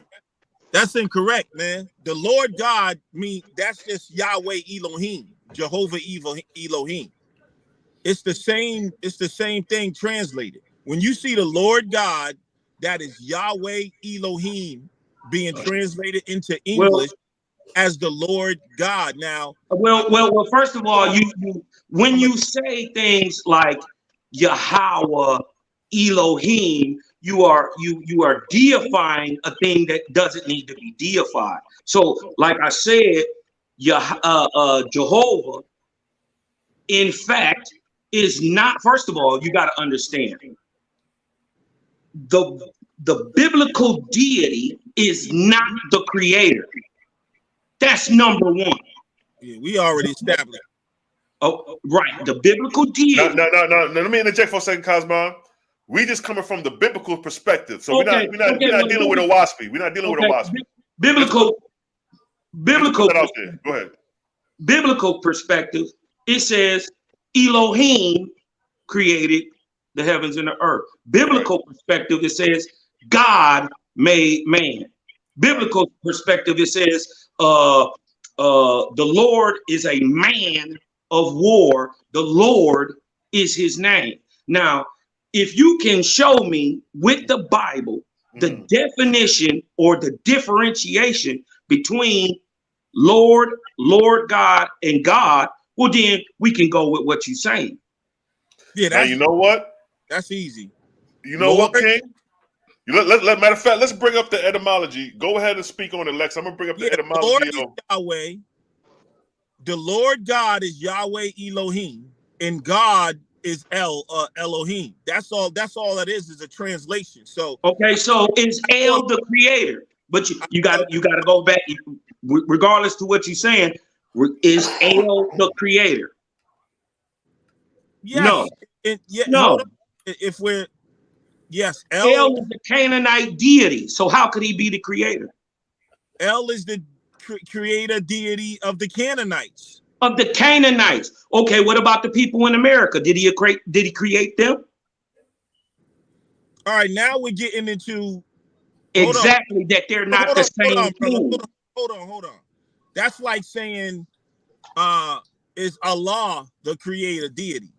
And no, Allah is not. I know. You're making the point right quick. None of them are, including Jehovah. That's what I'm saying. You're stuck. Hold on, bro. You're trying to slip Jehovah in there. When Jehovah and Yahweh, Jehovah is just a way to say the name Yahweh. They turn the Y into a J. They turn the W into a V. So instead of getting Yahweh or Yahweh, they get Jehovah. That's the same devil, brother, that's in your Oaspi Bible. I'm sorry. I know you got to let go of that Jehovah, bro. That's all the devil. Well, you got to prove that. You ain't showed that yet. I hear you telling me, but you ain't showed that yet. So first of all, okay, hold on one thing. While the brother is going into the lexicon or whatever to show that. Now watch when we pull up Lord. Watch when we pull up God. Hold on, yeah, we see it. Now when you pull up Lord, you gonna see things like deity. You're gonna see things like angel. No. That's in the God King. That's what we're gonna clear up right now. That's in the God what you were referring to right there. Right. Lord is Yahweh, Jehovah. So let's do this. Let's click on Lord first. We're gonna see what the Hebrew. We're gonna break the word Lord all the way down to its parent root word, and then we're gonna do the same thing with God. We're gonna break it down to its parent root word, and then we're gonna look at the references they have under it to see if one is dealing with a deity or if one is dealing with more of creator. So we're gonna click on Lord first. When we click on Lord, we say it says Yahweh. Right, Jehovah, Yahweh, Jehovah. And Yahweh here. And then when we scroll down, it says Jehovah right here. And then when it scrolls down, it says Jehovah equal existing one. And this is the proper name for God. But then name of the one true God. The proper name of the one true God. But even the Bible says there's many gods. So how could there be one God? So that's the revealed God to Moses. But right? hold up, wait, hold up. Before y'all go there, this is not the primary root word. This is the primary root word right here. The primary root word is Hawa. Hawa. And then when we look at the primary root word, this is the primary. Anytime you go, when you study Hebrew grammar or Hebrew etymology or whatever, you always got to go to the primary root word because all the other words is based off the primary root word. So we go to the primary root word, we see that Hawa means to be, become, come to pass, exist. So these references does not deal with deification. No, bro. No, wait, check it. Because we're gonna cross compare it to Lord. So it says to become. Now, and then that's the word that's used to create. Like in Genesis, when the Lord said, "Let there be," that word is higher. Right, to exist or be or become. So so we get an idea that the word means to become, to exist, to come into existence. Now that's what the definition of Yahweh means in reference to Lord in English. Now when we go to God 430, and keep in mind we got to trace it to its primary root. But when we go to God, God is synonymous with angel right here. God is synonymous with rulers, judges, which all could be associated with deities. But when we looked up the actual word Yahuwah and went to the primary root word Hawa, it was not associated with these things as we see under God's title, but more dealing with the process of coming into existence. So when we come to the primary root word, I'm gonna let you go after this too, Vortex. When we come to the primary root word, well, we ain't even at the primary root word yet. We're still dealing with from Elohim. We went from Elohim to Allah, and you see that Allah is associated with deities. Now, notice we didn't find the term deity nowhere under the classification of Lord, but we do find it under the classification of God. And then we come now to the primary root word of El. As you see here, it says El. And then El is associated with idols. El is associated with angels, mighty men. So these are deified beings when we're dealing with the etymology of the word God. But when we deal with the etymology of the word Lord, coming back to Hawa as the primary root word, we didn't see no deification or no images and idols there. So go ahead and go in, Lex. I just want to pull that out real quick. Yeah, I hear you. Etymology is important when understanding words, but the root of a word, you can't judge a whole word just from its root because it's a new word. So the reason why you have Yahweh and they translated he exists, and the root word is existence, but it's saying that he is the being that's becoming or whatever, but it's still the name that they use for the deities. You know what I'm saying? You got so Lord is just an English rendition of Yahweh. And Yahweh Elohim means just that Yahweh of the Elohim. Yahweh is included in the Elohim. Elohim just represents the plural of the gods. Yahweh would still be one of the Elohim. Okay. So you see what I'm saying? Right. And so you can't try to make a distinction. That's why I said Yahweh is the proper name of one of these Elohim who was seen as the father Elohim or whatever, just like El was the father deity in the Canaanite pantheon. Right. So what you have Lex. You just have language mix-ups, but they're trying to say the same. That's what I'm saying. So Jehovah and Yahweh and all is still the same being. It's just English, because Jehovah is not even a word. If we want to that's just a translation of Yahweh. Right. It's an anglicized word. Jehovah, Right. Jehovah is the devil, bro.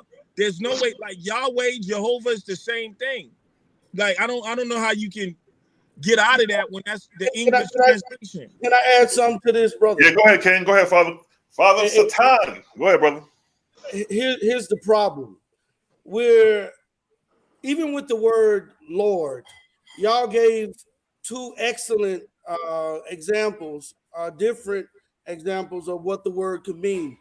The Bible has been, let's say, put together, triple trapped, if you will.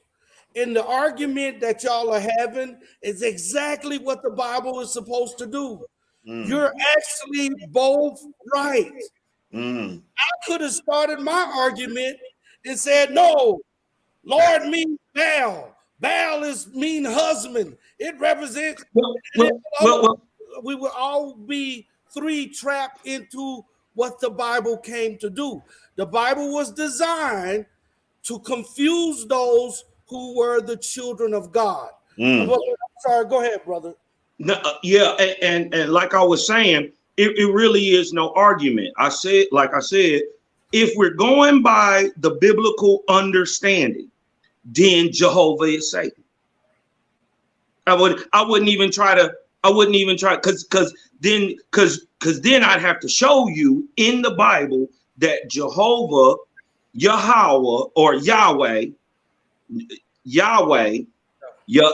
Jehovah, Lord, God, and God are different things. I have to show you that they're different things when the biblical understanding is they are.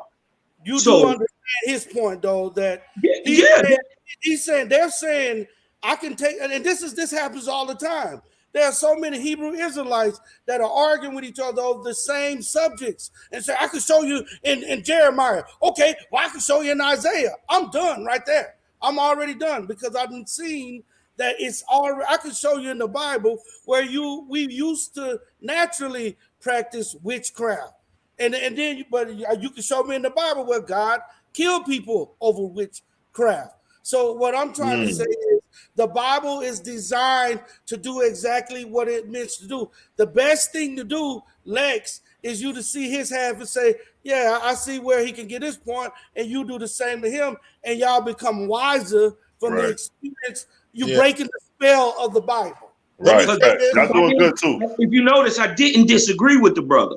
I said, yeah. That's it. Because why? Because I do have biblical understanding in it. And what you're saying, brother, is exactly right. But once you find out that it was meant to be a lie and a trick from its inception, it twists the whole game on his head. And whether he believe in that God or not, his work is here on earth to prove that these things happen in the spiritual world, whether you can see them or not. And I'm not saying he as in Lex. I'm saying he as in anybody else looking at it. You did. So let me ask. Before y'all came on, me and the brother was going back with some Q&As, and I was just letting him, get his knowledge off. So I'm gonna raise the question that I raised to him. I'm gonna raise it to you, Lex, and I'm gonna raise it to you, Cosmani. Y'all can get about 3-4 minutes to break it down real quick. And whoever wanna start first, it's on y'all. This is the question. Y'all already went ahead and described Jehovah, whatever, right? His character. But who is Satan? Who is Satan? I'll go first real quick. I'll make this real fast. Satan is self. Satan is you. Every time you acquiesce to your lower self, you Satan. Every time you acquiesce to your higher self, you God. Satan literally means self. That's the definition of it. Shaitan, whether you believe it or not, it's the definition of the word Satan. It literally means self. So, quickly, the proof of that is in the Hebrew definition, it tells you that Satan means adversary. It means adversary. So I would ask any man on this panel, who is your greatest enemy? Who is your greatest enemy? It's yourself. Proving again that the definition, the spiritual definition of the word still fits, even if it's adversary or itself. Go ahead, Lex. Yeah, that's a multi-dimensional question. Because like I said, I wouldn't disagree what the brother just said, because obviously we deal with higher, lower self. That when you deal with spiritual matters, you take everything and you internalize it.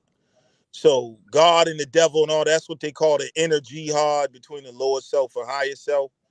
But in terms of the social political application, Satan is indigenous people and the natural forces of the world from a social political point of view, in terms of what the West Eurasian mind has deemed Satan to me. So, when you look at all the concepts of Satan, they say he's the prince of darkness. You know what I'm saying? Darkness being associated with evil. And we know who's walking around. If you look in the mirror, who's dark. And the practices that are associated with Satan is all things that goes back to naturalism. You know what I'm saying? That things that people were doing in the forest. So that's a multi-dimensional question. Now, is there a literal being also named Satan? That's a whole nother question. You know what I'm saying? That's what I'm saying. Elaborate on that. That's what I want to get to the root of. Is Satan a deity, or is Satan? Well, Cosmo kind of nipped it in the bud to a degree, because even when you look up the definition of Satan, it reverts to adversary. You know what I mean? Opposer, deceiver, and the person has to act those things out in order for that to even exist. Yeah, I think in terms of it being a being, I think it is. That's what I'm saying. If we talk in truth, it has to be the Yahweh's. That's what I'm saying. So what I see, this is what I'm saying. The Bible was wrote in reverse psychology. So it's like, I have a plan to take over the world and come to Earth, take over the Earth resources, enslave Earthlings and all type of stuff. So how do I do that and without resistance? Well, I write it as a prophecy from God and tell you about the things I'm going to do, but I make it seem like God is with it and it's a prophecy, so you accept it. And I talk about myself as if I'm a third person. You know what I'm saying? So I'm Dracula, right? Just for instance. And I write a whole book, how to protect yourself from Dracula. And I'm Dracula. Yeah, y'all know Dracula's coming, and this is part of the prophecy, and he's going to come in your house, and he's going to steal this and drink your children's blood and all that. But I'm the one who's going to do it, though. Right. So I'm disguising myself. Hey, so you basically Dracula with a pen name of Bram Stoker, writing a book about Dracula. Exactly. And that's how I see the Bible. Like when people say that's the devil's book. You know what I'm saying? He's telling you all these things he's gonna do, right? And think about it, like, how stupid would the devil be? Because like if you look at like the book of Revelations, his whole plan is mapped out. But he's gonna follow the plan. Right. And everybody's just gonna help him follow the plan. So is he really is he going against God? So the only answer could be is the person who's actually making it happen is Satan. Satan. Because why would he tell his whole plan and then go along with a plan that God already knows? And that's stupid. So it's Satan that's planning on doing those things that he wrote. He's the one, we're gonna destroy a third of the earth. We're going to do all this. We're going to enslave people. We're going to give them the mark of the beast and all that. And God's just sitting back going, yeah, well, that's just part of my plan. No. You know what I'm saying? That's Satan. So that's what I'm saying. Like, that's why I said it's a multi-dimensional question, because a cheeseburger can be Satan at the end of the day too. Hey, this is an excellent bill, man. Go ahead and build, Cosmo. Yeah, What you gotta say? you know what I mean? When he say multidimensional, I'm of the understanding all dimensions exist all at once, all at the same time. So in the dimension that we in, which is the third, so they say, you dig what I'm talking about? There must be a physical man. You dig what I'm talking about? Acting these actions out. You dig what I'm talking about? See, the thing is, they think the Satan is that selfishness in you. You dig what I'm talking about? That thing, it's not just, it's every negative of the self. You dig what I'm talking about? So yes, there is a Satan, and then there are people who delight in evil and harm and negativity. These are what we would commonly call devils. But do you see, brother, how the programming has you associating Satan with that name, Satan, with all those things? Because you're saying like Satan, because what I'm saying is like, all right, so like, if you look at the sun, now the sun is very adversarial towards people. Now I can say the sun is Satan, but is that evil? No, the sun is going after things that isn't in tune with it. You see what I'm saying? So like, let's say, for instance, if certain people don't have enough melanin, the sun can be viewed as an adversary to them. But would we say the name Satan itself is evil? You see what I'm saying? So I think we know Satan. Well, we're not trying to change the whole dichotomy on definitions. We know Shaitan is bad. It is evil. It's the opposite of, in opposition of creator. And that's you. Hold on, who said that though? That's not nobody. That's not. And as soon as people can start understanding that these things are not happening in a vacuum, they're happening in a real world. And that many things are inspired by our surroundings to happen. The Shaitan. You dig what I'm talking about? That whole negative vibe is Shaitan. Or what I'm asking you, brother, is who said that the Shaitan was against the creator? That's coming from a whole Western civilization perspective, is all I'm trying to say. Well, it's actually coming from a global perspective, because there are multiple understandings and ideologies that believe that in opposition to good, there is bad, or in opposition to positive, there is negative. There's a left to a right, an up to a down, and not necessarily bad in the sense. Yeah, that's very Christian, is all of positive and negative, because they're necessary. No, yeah, what I'm trying to tell you is, I'm speaking very plainly for people who don't understand, because I do have people who are caught up in the Bible dichotomy, the whole Israelitish thinking, Hebrew thinking. So you got to be able to meet my people where they at and not just blow past. So personally, I like to explain things. You dig what I'm talking about? How you feel about it is how Lex Vortex feel about it. I get it. You dig what I'm talking about? And I'm not knocking you for that. And anything that's good, that's in your ideal of self, you dig what I'm talking about? That's Father your ideal of self, I can even apply for myself. I don't know it all. What I'm trying to tell you to do is, so what if they understanding is through religiosity? If they gonna wake up one day and you can't wake them up, because there's levels to this thing. All because they may not understand Lex Vortex in 2023, but 3 years from now, when they're hearing this playback, me and you talk, they saying, damn, them brothers was right way back then. You know what I mean? Because there's levels to this, and everybody mature at different times. You did what I'm talking about. I can't force what I'm saying on you or to this brother, Hashatan. I can't force my idea, but I will offer it. You did what I'm talking about, and you just pick how you want to. Because in the end of the day, I ain't got no no parts in how you make you. Right. You Let see me what I'm saying? Father I ain't no parts in that. because you would say, What would I say, Lex? I'm Tell talking to me what I would say. I'm talking to Hasatan. I'm talking to Okay.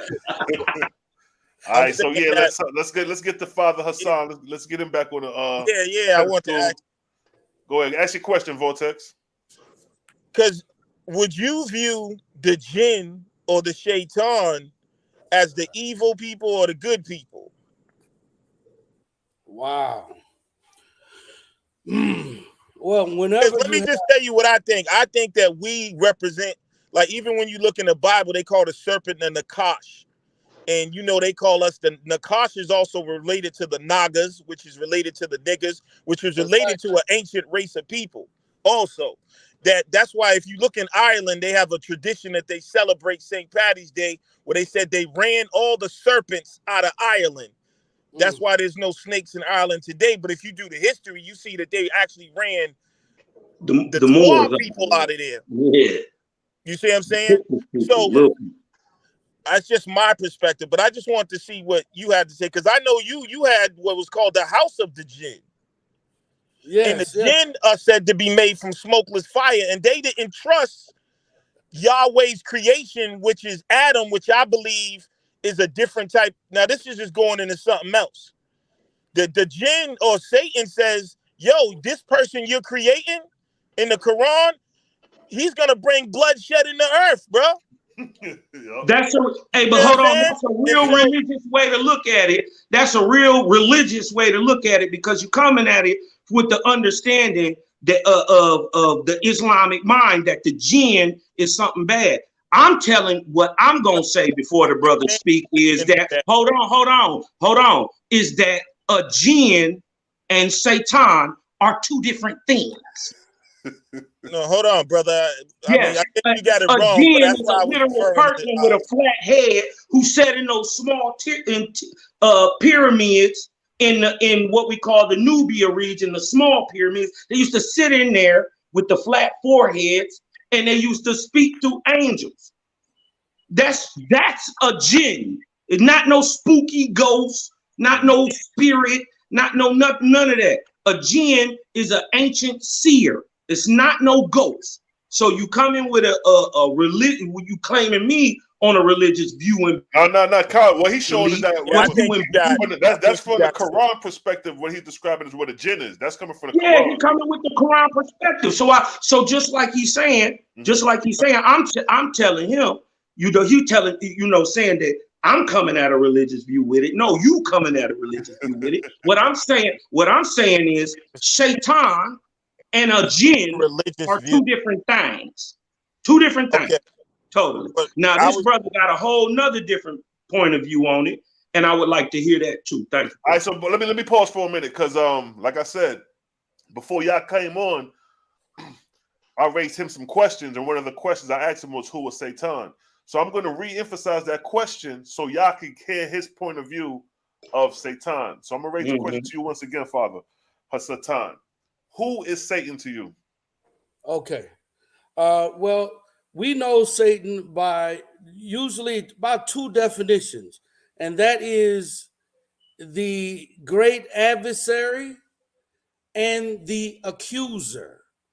Now, what I want you to understand by these definitions that were given on what Satan basically was, Satan was God's or else prosecuting angel. If anybody went outside the laws, or if anybody did anything that Satan considered evil or wrong, Satan would punish that entity. And the proof of that is, even after Satan got kicked out of the Garden of Eden, when the angels were gathered together in the book of Job, Satan came walking, and they said, "Where have you been, Satan?" He said, "I've been looking to and fro to see whom I can destroy." Not to destroy the righteous, not to destroy, no, the wicked. As a matter of fact, that's one of the reasons why God gave him power over Job's children. Job's children would have a party with alcohol in infidelity, sex with his sisters and brothers, having sex with each other on a hill, and Job would have to burn offering.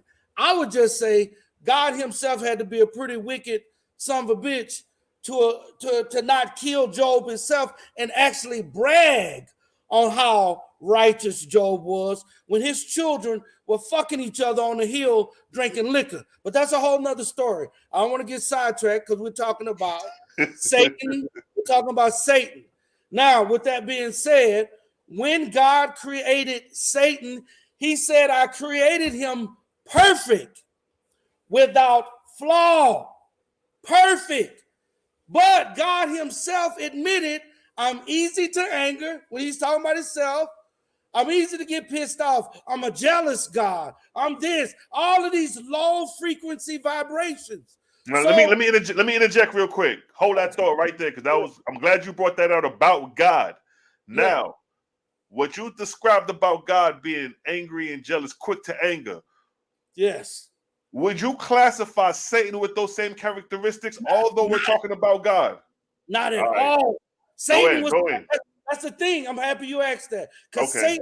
Satan was on his shit. He was that motherfucker you can count on when shit went the wrong way. You know, God is always but Satan was holding all that shit together. But when Satan told him, don't make man on this earth, you're gonna mess this shit up. He told him that in the Quran, and he told him that in a way in the Bible. God didn't listen, and then said, not only am I gonna make this motherfucker, but I'm gonna make your bitch ass bow to him. Satan was like, my nigga, you tripping. Right. You going too far with this, my nigga. And so they said, well, now see, if God was a bad motherfucker, he would have killed Satan, but he knew how powerful Satan was, so he cast him out. Satan never did stop being a righteous angel. He never did stop roaming the earth, destroying anybody who was unrighteous, because that's the only thing God created him to do. But let me ask you this, though, King. Yes. In the Bible, God is doing most of the killing. Yeah, way more killing than Satan. Like where do we find, like for example, when you look at Judges chapter 20, if you ever get a chance, read the book of Judges that whole chapter, because that's the wars between the house of Israel and the tribe of Benjamin. Yes. And when you read that chapter, the most peculiar thing is that the Lord and God basically is conspiring and consulting the war between the two nations. That's right, brother. And then when God told the house of Israel came to God, weeping, and said, "Yo, God, shall we continue the war with our brother Jacob? What you want us to do?" They pleaded to God. Now, God could have easily said, "Surrender your arms, enough." But God said instead, "Go up the next morning and go fight." So this is God telling you this. So of course you're going to feel the inspiration of having God on your back. Like, okay, we're going to go out there, go to battle. Yeah. They went to battle the next day, and 18,000 of them dropped by the tribes of Benjamin, although they consulted God. Hey, tick for tack. Let's go to Ishmael. Let's go to Isaac, Esau and Isaac. What is it? Esau and Jacob and Esau. Jacob and Esau. Let's go to Jacob and Esau. The man is blind on his deathbed. He comes there with a furry coat on, dressed like his brother. God, all seeing, see that this man is stealing. Thou shalt not steal. Hold on.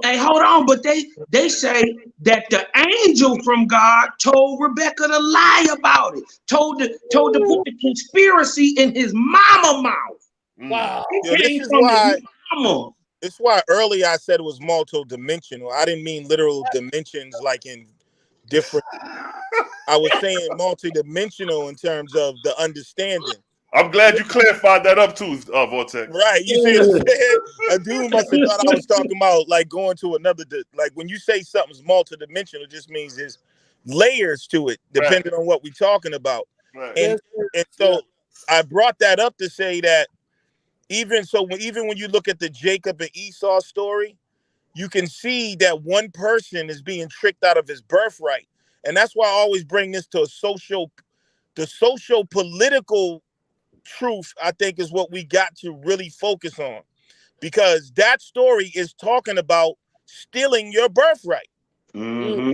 You being tricked, you know what I'm saying, as indigenous people. That's what I was saying by when they say who's Satan, what did they call all the indigenous people that they said that they needed to be saved, and they were heathens, and they followed Satan, they worshiped Satan. So that's what I meant, you know what I'm saying? And so when you read that story, they're literally telling you that they came and they tricked some people out of their birthright. But everybody wants to be the motherfucking trickster, Jacob and Israel. That's what, you know what I'm saying? That's real. That's crazy. Now, yeah, that's facts. That's facts. Go ahead, Cosmo. Or this nigga did some hoe ass shit in Samuel 15. The God, look, he talking to the Israelites. The Israelites ain't even paying no attention to the Amalekites. Amalek. They ain't paying no attention to Amalek.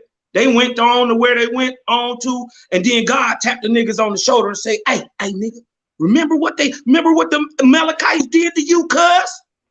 Remember what they did to you?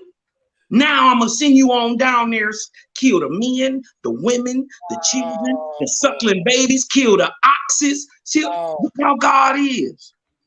Look how the biblical God. So if you're looking at it from a biblical, back to the point, if you're looking at it from a biblical standpoint, this nigga God, how y'all want to put it, Jehovah, you dig what I'm talking about? If y'all want to believe that's the same thing, okay. With the biblical understanding. Hey, read it right quick, Cosmo. Read it right quick. There it goes, highlighted. And look. No. Go back to 2. Go back to 15. 2. Yeah. All right, go ahead. 2 first. Thus saith the Lord of hosts, I remember that which Amalek did to Israel. I remember them. Wasn't them hoe ass niggas that was busting at us the other day? That's what he's saying. That's what he's saying. I remember what Amalek did to Israel. How he lay wait for them in the way they was creeping on. Remember they was busting on you all that time when you was coming up out of Egypt, cuz? This is what God is saying. Go down to the next verse, see. Banging on these niggas. Now, but look what he said. Look what he tell them. Now go and smite Amalek and utterly. That means ain't nothing left. Completely. Utterly destroy all they had and spare them not, but slay both man and woman, infant and suckling. That means that's the titty baby. Kill him too, and the ox, and the sheep, and the camel, and the ass, and the dog, and the cat. Kill everything. Every blood clotting. This is why I can't argue with the nigga Lex when he tell y'all to set this bitch on fire. But the only reason we can't, because we got so many people stuck with this understanding, and you love them niggas just like I love. Hey, yo, Cosmo, read this one real quick. You love them like I love them. That's why we can't leave them there. That's why we got to meet them where they at. But we got to give them this understanding, or else they gonna be Reverend Soft Shoeing and Pastor Pork Chopping for the rest of their damn life. Yeah, I don't think certain people ever wake up unless they literally burn it, because it's a literal word spell, and the fear and energy associated with it. Like when I burnt the Bible, I was scared. I was scared for like the whole day. I thought I was like waiting for God to come get me. You know what I'm saying? Like, nigga, I know it. And then after about it took about 3 days, and I was good. I was like, okay, nigga, you fake. You know what I'm saying? Like, and that's the only way. And I'll tell you, I'll challenge y'all. I'm gonna tell you, a lot of people that think they free. If you think you free from the fear of that devil, go ahead, go outside and put some lighter fluid on that Bible and burn it. I bet most people won't do it. Even I would challenge you, brothers. If you, and that's when you'll know if you really break, if you really broke the spell. If you can't burn that book, then you probably still under the fear spell. Yeah, I think I broke that mug some years ago because when we used to run out of papers and shit, we roll up the Bible, nigga, and smoke. Yeah, I remember a lot of brothers did that, the Bible papers, but burning it is a little different. Like, niggas ain't heart bound to no books like that. Yeah, hell no. We ain't bound to we talk shit about the Owaspy. Like, nigga, we ain't bound to the Owaspy. We'll kick that bitch to the curb. It's not like we bound to the books. It's just information to see what the fuck going on. And, you know what I mean? Once the books is closed and it's back to real life, nigga, you know, we can only take what's valuable in real life, which is what? Like even in the Owaspy, like the basis is the service done unto others in righteousness, good works, and good unto others, teach others, raise others, bring them up. This is the service of Creator. So when you go out in the real world, you could do those things. That's practical things you could actually do. And compared to saying what Vortex was saying earlier, what's the point of worship? Worshiping the God. What is the benefit of that? Mm-hmm. That's right. When you could benefit more by serving your brother who may need your help, who may need some education, who may need some education on healing or whatever the case may be. However you can help your brother, whatever the service, your sister, whatever the service may be. That's the service of Creator. Because that's practical. When you in the hood and you become a asset to your community, because you out here helping this person, you helping Miss Sherry, you helping you helping JoJo, you helping everybody fuck with you because you always lending an arm to do something. You see what I'm saying? That's how you build a relation in a community on good terms, based off because you treat motherfuckers like how you would want to be treated. Right. Go ahead, Ken.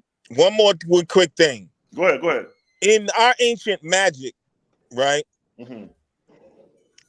People carry different names. So you had, just like in Egypt, they had different names for the pharaoh. There was a throne name and different that. You didn't let people know your true name. This is where this name thing comes from God. If you look in the Egyptian text, Isis captures Ra by finding out his name. Mm-hmm.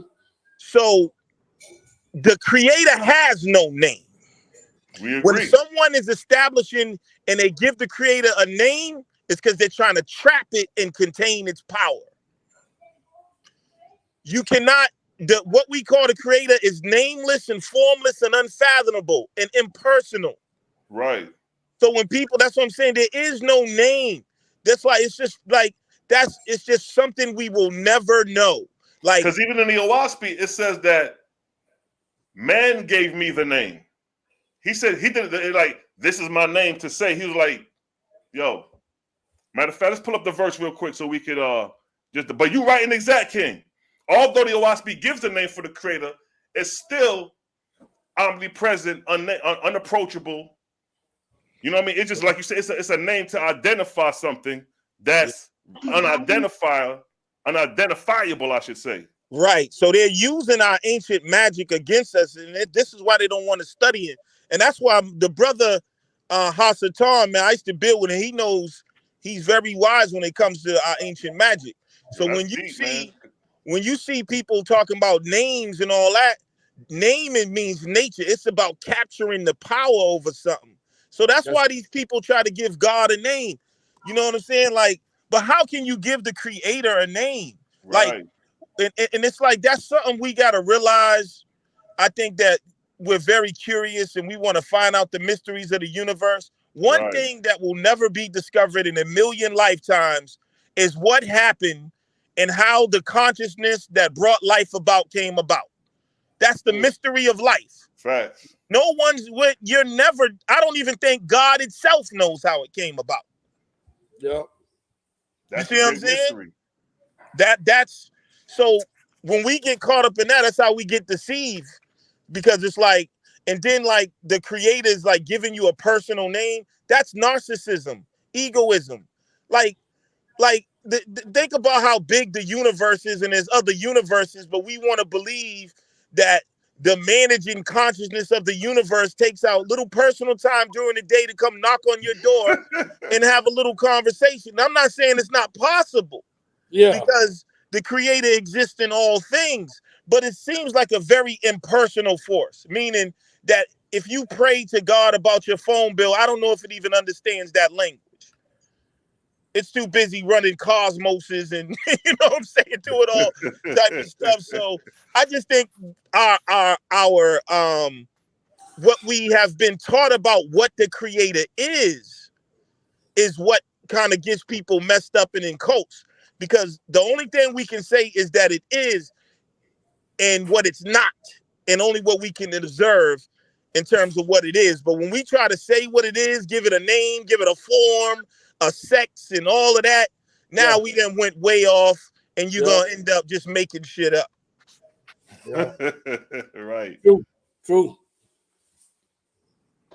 And even this, let me just share this verse right quick in the Yeah, I was gonna say, bring out that book of Jehovah real quick. Hold up. Let me but just to validate even what the God saying. Mm-hmm. Let me just show something from the Owas. Yeah, and also the about quibbling over names. That's what I'm pulling up, actually. That's exactly what I'm pulling up. Just to validate basically what he's saying. We looking at the nature of whatever the being is saying that it does. So like, and this is in the Book of God's Word, where it says, "Do not quabble over names, saith Ahumazda, nor over places, nor words. All places are my places. All words are my words.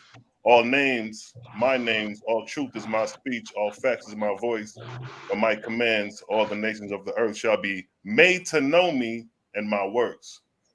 So it's going to come a point where, like you say, we're not going to be quabbling over the names, but the nature of creator to identify, is this a deity we worshiping, or is this actually creation in itself, expressing to us like I'm omnipresent, but I'm going to show you how I function as omnipresent. And then and then that's the beautiful thing about the Owaski, when it explains, like in the Book of Jehovah, chapter 3, when it describes you, Vortex, you know what I'm saying? It talks about the manner of creation, where Jehovah states in the Book of Jehovah, chapter 3, verse 3, where it says, "The whirlwind I made as a sign to man of the way of my created worlds. As you see the power of the whirlwind gathering up dust of the earth, driving it together, know that likewise I bring together the Jaya, the Aja, and the nebula in the firmament of heaven, or atmosphere, or ether, high altitude air. By the power of the whirlwind, I create the corporeal sun, moon, and stars. And I commanded man to name them." See, he's telling man to name these things. So like you say, Vortex, man is naming these things. The creator is not saying, "Hey, this is my name is Vortex," or "My name is this." Man is asked by man, what do you think? You tell me. You tell me, and then we're gonna rock with it based off what I'm demonstrating to you in nature. So man said whirlwind and etheria firmament, and he named them according to their shapes, calling them vortices and warps. And then it states here, "By the power of rotation, swift driving in the periphery, I condense the atmospheric worlds that float in the firmament, and these become my corporeal worlds. In the midst of the vortices of vortex, I made them. And by the power of the vortices, I turned them on their axis and carry them in their orbits. I allude to them wider than to the moons of a planet have I created the vortices, and they carry the moons also." So it's basically describing creator's function in creation, and it's using the whirlwind for us to have a visual in nature to see how these things are generated, held together. You know what I mean? Magnetic fields and forces is all vortexy and current. You know what I mean? So we not stuck up on the names, King. We definitely not stuck up on the name. We can care less to create the name Jehovah, or like you said, we don't got to. That's why we really say creator. That's why we say creator again, because we rocking with what creator is showing us through creation, and then we make our creation off of that. Right. You remember when Adam was told to name all the animals? That's because before that it said he was given power and authority. So when you name something, and that's why they try to give us names and brands. What you name, you have power and authority over. Facts. That's why you name your children. That's deep. Nobody else can have power and authority. So that's an ancient magic. You know what I'm saying? Which is why the Canaanite thing is so important, I believe, because you know you can forget who you are, but your enemy never does. If That's I come right. over and hit you on your head and you wake up 50 years later, your enemy will say, oh, yeah, that was Dave. I remember we used to beef back in the day. Now, notice, black people want to be everything on earth except what the whole earth told them what they was, and that was Canaanites. When That's the right. Muslims came in and enslaved you, they said, those are those cursed Canaanites. When the Jews joined in, they said, those are those cursed Canaanites. When they came to America and slaughtered the Aboriginals, they said, those are those evil Canaanites. And the niggas say, no, those are the evil Canaanites. I'm not that. I'm this and this and that. So there's something to that identity of who those people were that's hidden from the masses that will give us, that I believe has a hidden power. And you know what I find interesting is, you know how they talk about the Hittites, right? That come from the Canaanites, which they really don't, because the Hittites were a group of Europeans that came from the mountain of Turkey. Yeah, that's But what I thought. the original people were called the Hatti people. And when those people came in and invaded, they took on their names. These became the people known in history as the Hittites that the Egyptians end up following. But I find it interesting that no one knows where these people went or were able to decipher their language. But it sounds real. It's real. It sounds a lot like Haiti, the Hatti people. And now that's just some pseudo stuff I threw So out hold when I on, was hold researching. on. So you saying the Hittites, and then you relating the word Hittite with Haiti is what you're saying? I said I was doing some research, and I'm not saying that this. No. I know this ain't no trying to check Yeah, niggas to that we point, just but build it. we can freestyle. I ain't, you know what I mean? Right. But if you look up the Hittites, it'll tell you that's not their. They took the name from some indigenous people in that land that were called. Look up the Hatti people. The Hatti people, and it's spelled Hatti, I believe. It looks just like Haiti. It's interesting. But Let me ask you this, Vet. Let me ask you this right quick, Vortex. You familiar with scripture like that, the Bible and shit, or? Of course. All right. So let me ask you this. You know, in Amos chapter 5. Matter of fact, let me pull it up real quick. I want to get your perspective, then I want to get Father Satan perspective, because we ain't been letting him speak for the last. We've been going crazy. Oh, hey, brother, I'm absorbing. Okay, cool. No It's doubt, been a man. while since I've tried to snatch the pebble out of Lex's hand. It's been a minute. Got some quick hands, bro. Some quick hands. Damn. Hold up. Damn, this shit skipped my throat. What I just asked you again? My damn phone. Amos 5, you said? Oh, yeah. My bad. Yeah. It's crazy because I got through filming today, man. I'm filming for my season 8 for the show, so I was going hard today with the filming and yesterday, so I ain't getting no sleep, boy. Your boy. Now I want to say now, in terms of that holy book of Canaan, now we don't really have love and respect for each other, and what I'm saying is, why ain't people like, we need to take that brother's book serious and read it? If we can look at somebody else's book that we know. Oh, we about to tap in.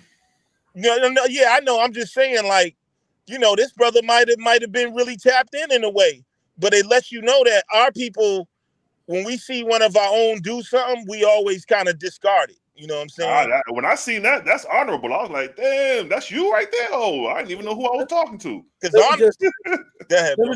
One thing though, Lex, I'm happy you brought that up, because one of the biggest things that happened to the book that suppressed it was I don't know if y'all know, when my daughter went on the Black Ink Compton television show, they burnt on episode 9.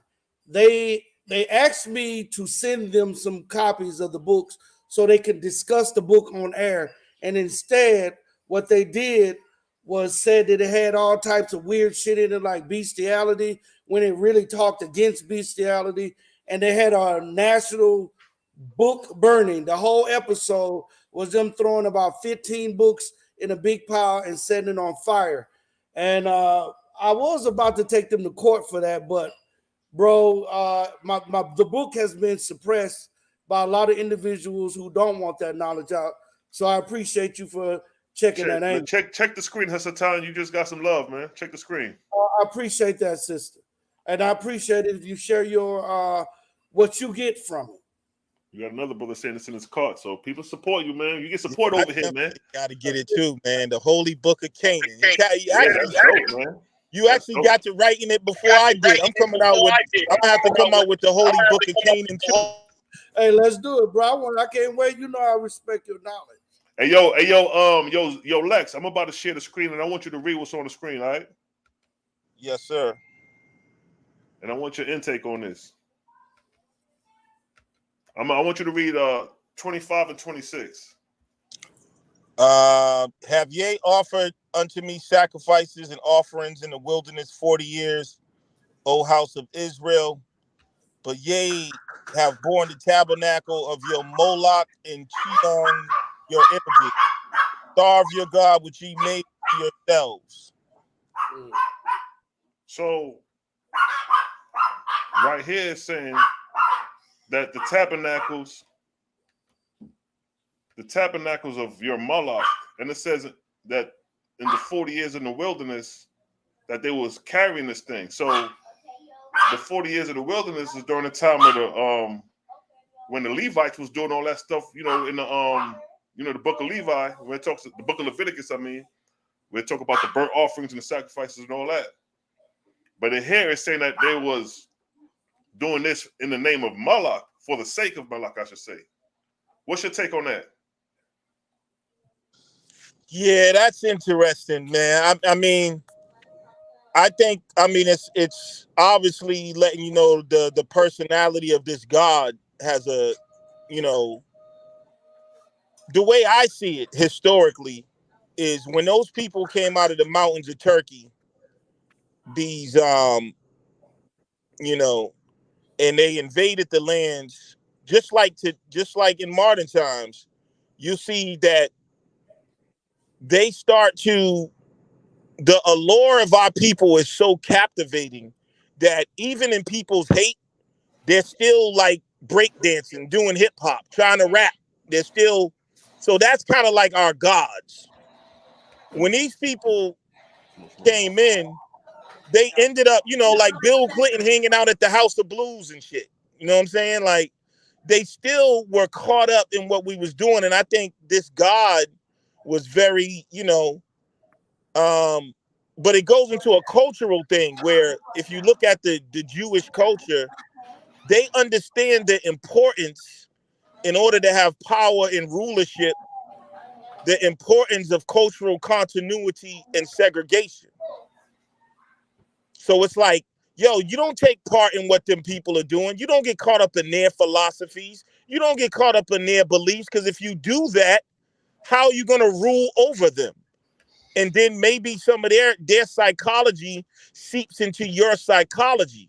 No, I don't want you mixing me with no one. Plus, you know what I'm saying? So, I always see it socio-politically. There's probably something else spiritually to it. But the bottom line is, yo, do not get caught up in no other people's philosophy. Those people are the enemy. Do not take on their ways, their gods, their holidays, nothing. This is what keeps us solid. This is why we are more united than they are. This is why we're more powerful. Stick to your own culture and beliefs and those people. So they're getting punished for mixing, basically.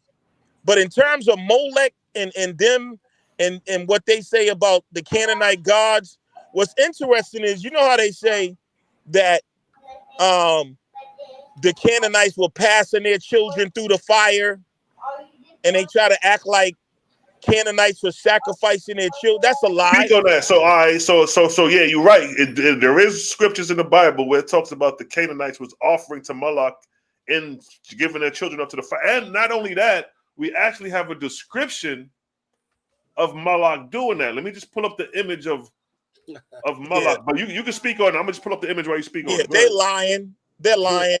That's why, because if that was the case, why don't, as much digging they do, the only children they found in holes that look burnt were Hebrew children in Lower Egypt. That's right. That's who the children they found. The Canaanites, if they were burning all these children and all that, you would have, they would have been found those bones. But passing through the fire was the ancient ritual that we used to do for children, almost like a bar mitzvah. They literally passed through a symbolic fire for purification ritual purposes. Okay. So our people was not sacrificing children. It was them Hebrews that was sacrificing their children. That's why God told Abraham to sacrifice his son. Why would you even play like that if it wasn't a part of your culture? Facts. Good one. So, Lex, what's going on here with this right here?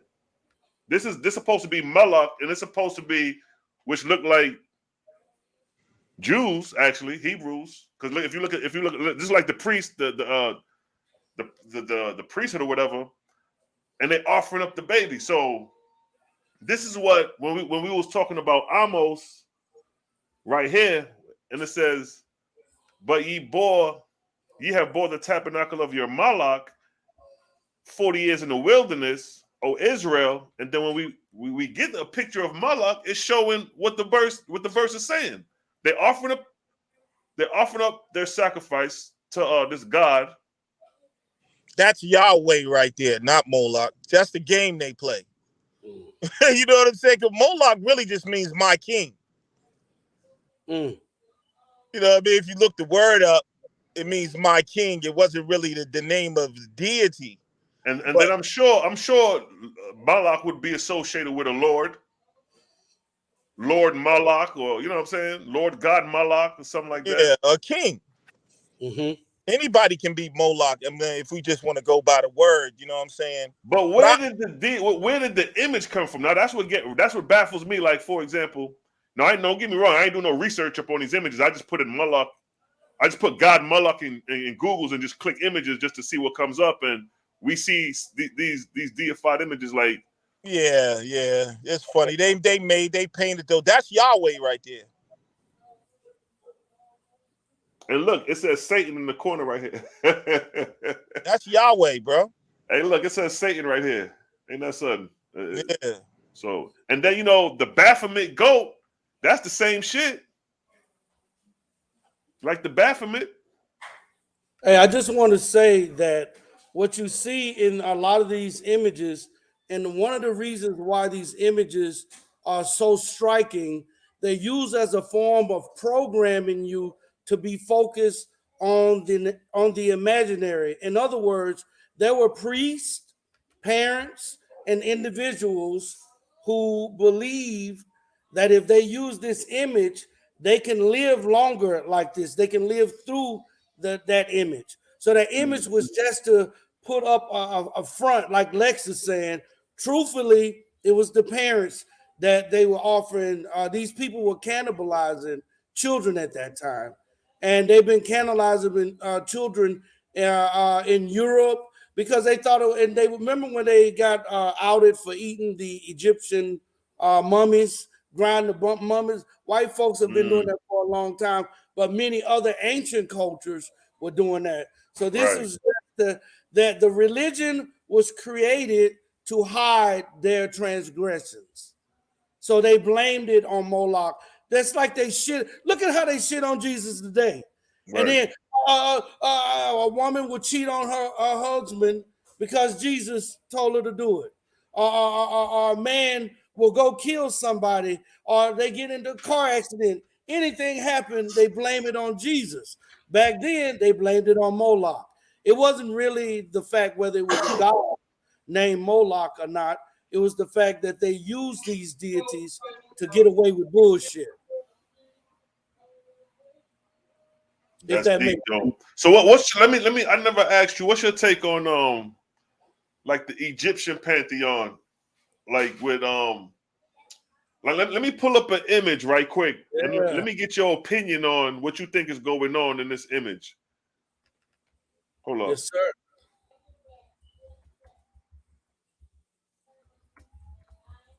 And same thing with you, Lex. I want your perspective on this image when I pull it up.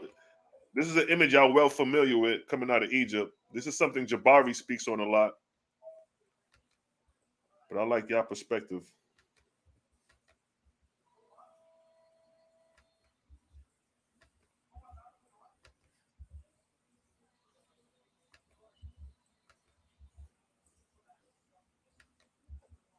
That right there. What's that to you? Yes. Well, hold up. I think Lex dropped off. Did he just drop off? Hold up. Add him back. Okay. All right. Hold up. Let me come back to the picture. All right, go ahead. All right. Here's a quick way to get to the knowledge. Do y'all remember the movie The Island of Dr. Moreau? Yeah.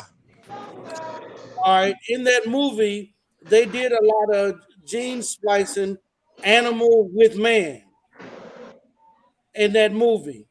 And back in the oldest dynasty in Egypt is called Moreau. This was back when a time where we actually did splicing, not to have actual heads like that, but let's say some of the deities like the half dog, half man, let's say he had a high ability to smell better than a dog. He can sense something better than a dog. This one had the head of an eagle.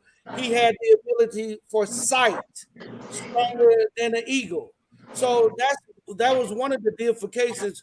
We had this knowledge, and actually, I'm coming out with a one of the reasons why I am going to Kenya here within the next year is because I wanted to be closer to the placentas and the placenta of the different animals.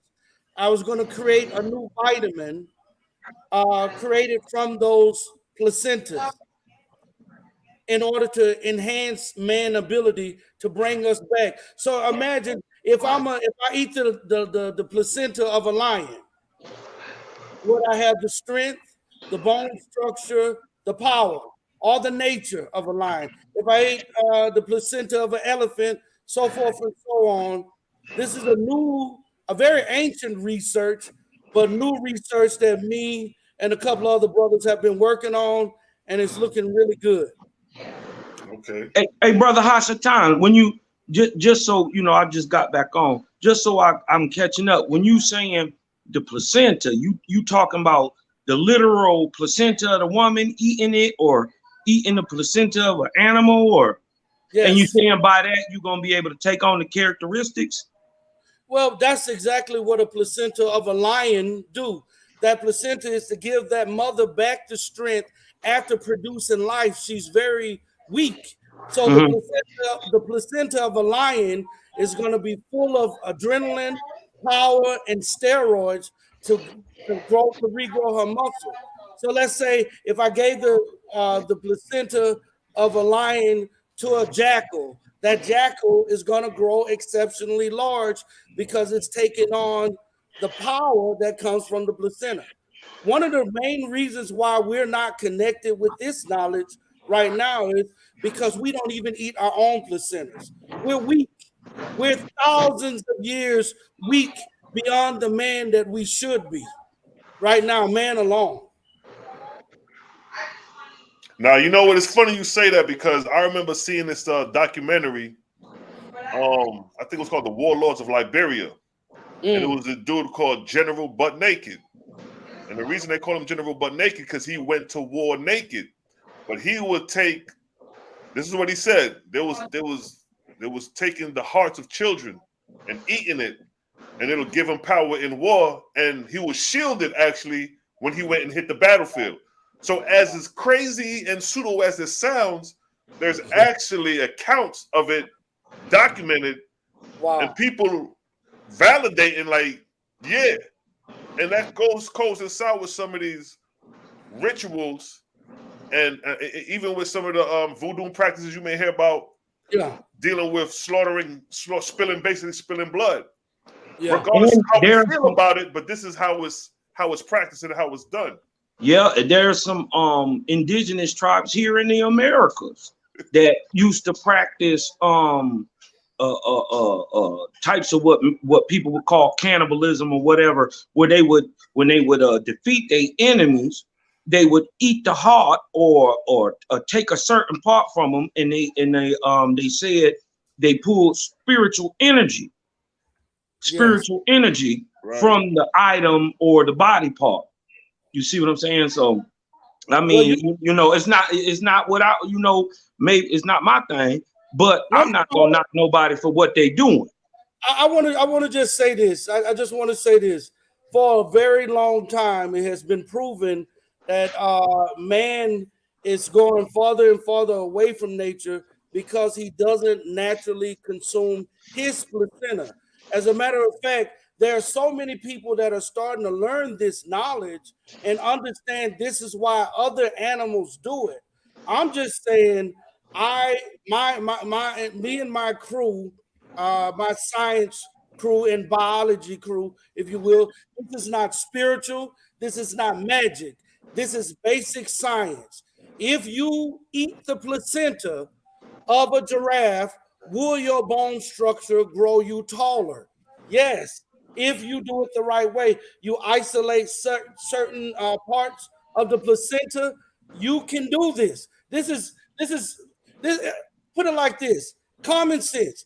If I eat the placenta of a lion, will I have the muscle structure of a lion if I take enough of those capsules? There's no magic in it whatsoever on this part. No magic or no spiritualism in that.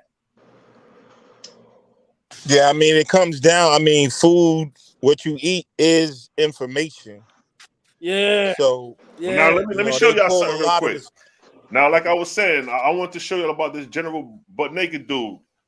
Like to show like that shit may sound crazy, but it's real. And I want to show you that with the human sacrifice, since we're touching on this particular topic, semi-cannibalism to a degree.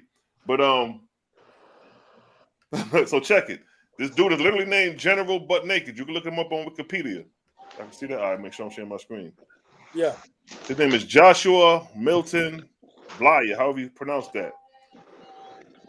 But when we scroll down right here in his early life, it states here, baby girl, stop that. Go upstairs. Go upstairs. It states here. Joshua Milton was born. Hold on.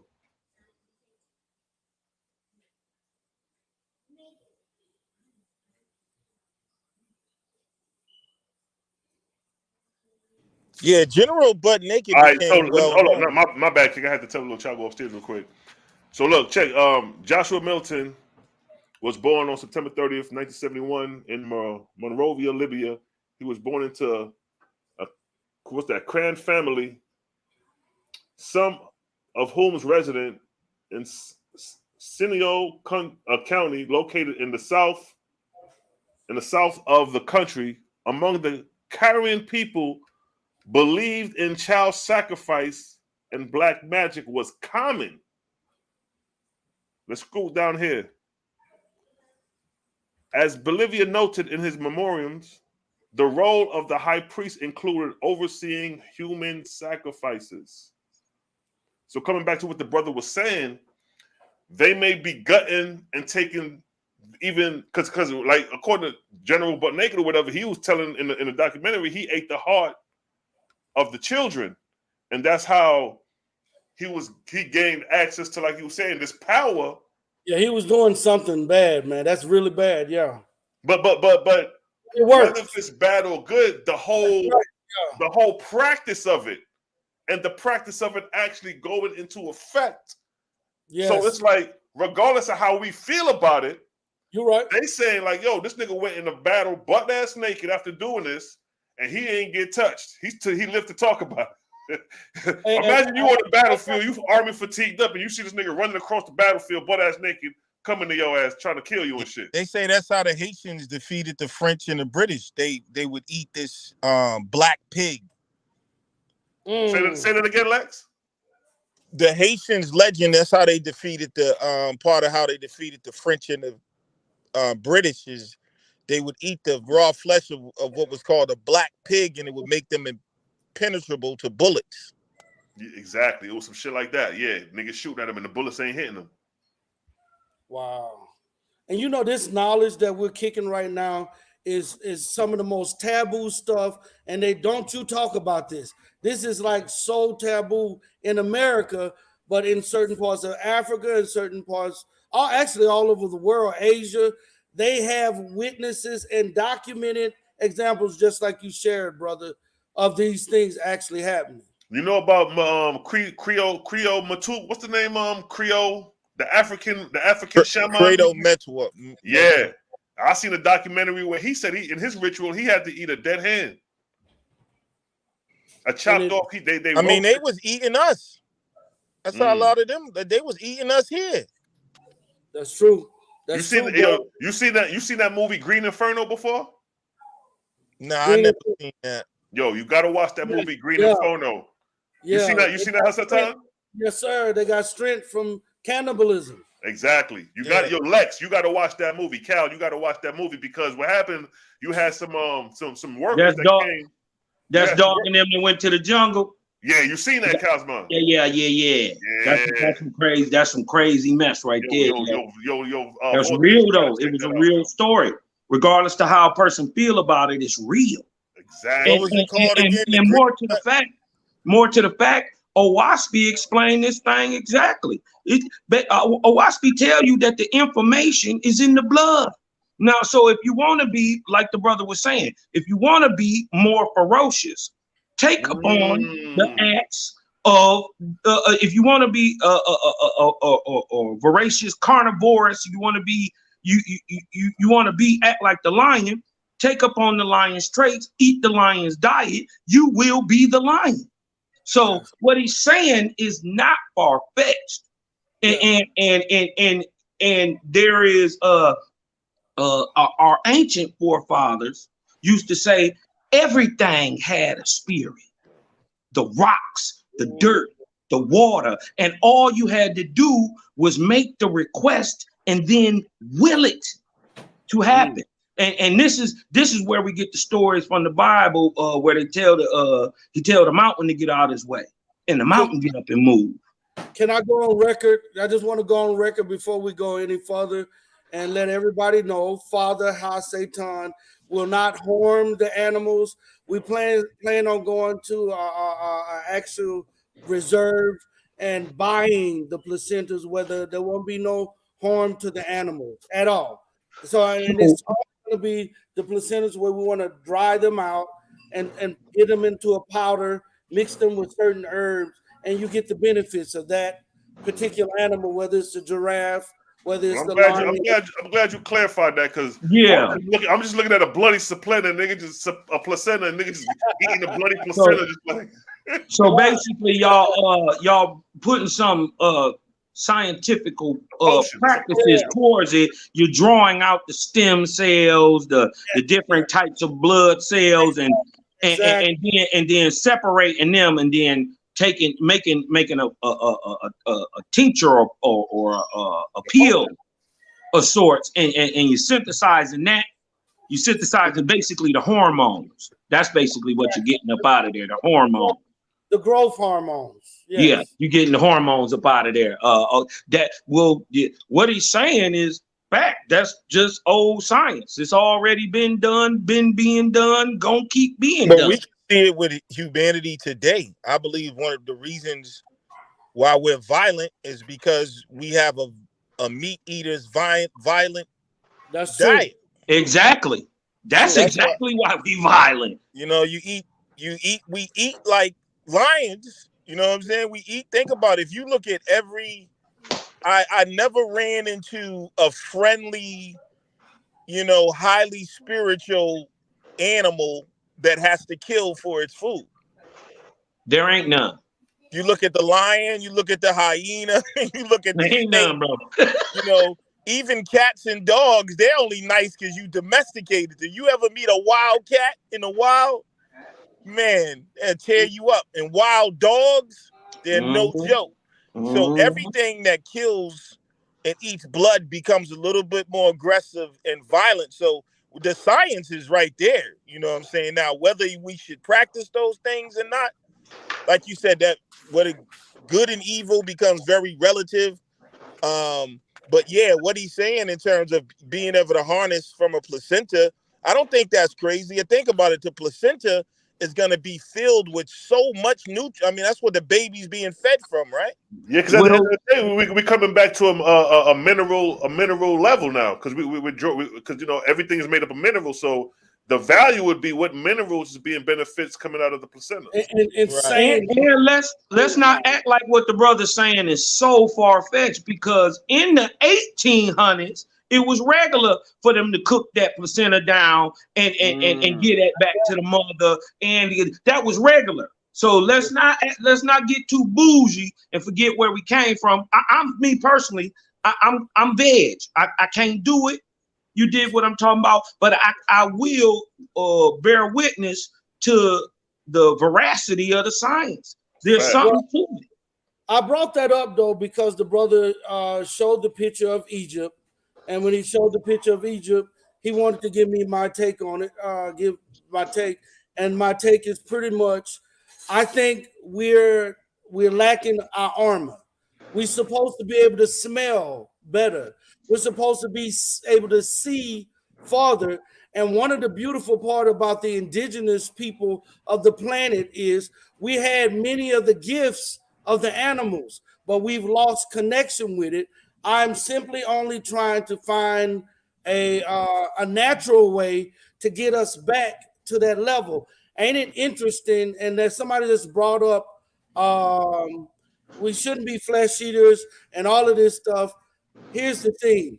You take on, like Lex said earlier, you take on the nature of what you eat. And sometimes you need to have somewhat at least of a meat eater's diet to deal with meat eaters who've chosen to be your enemy.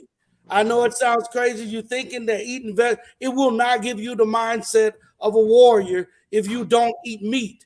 And there are certain hormones that you must eat meat in order to produce, in order for your woman to have a proper attraction to you.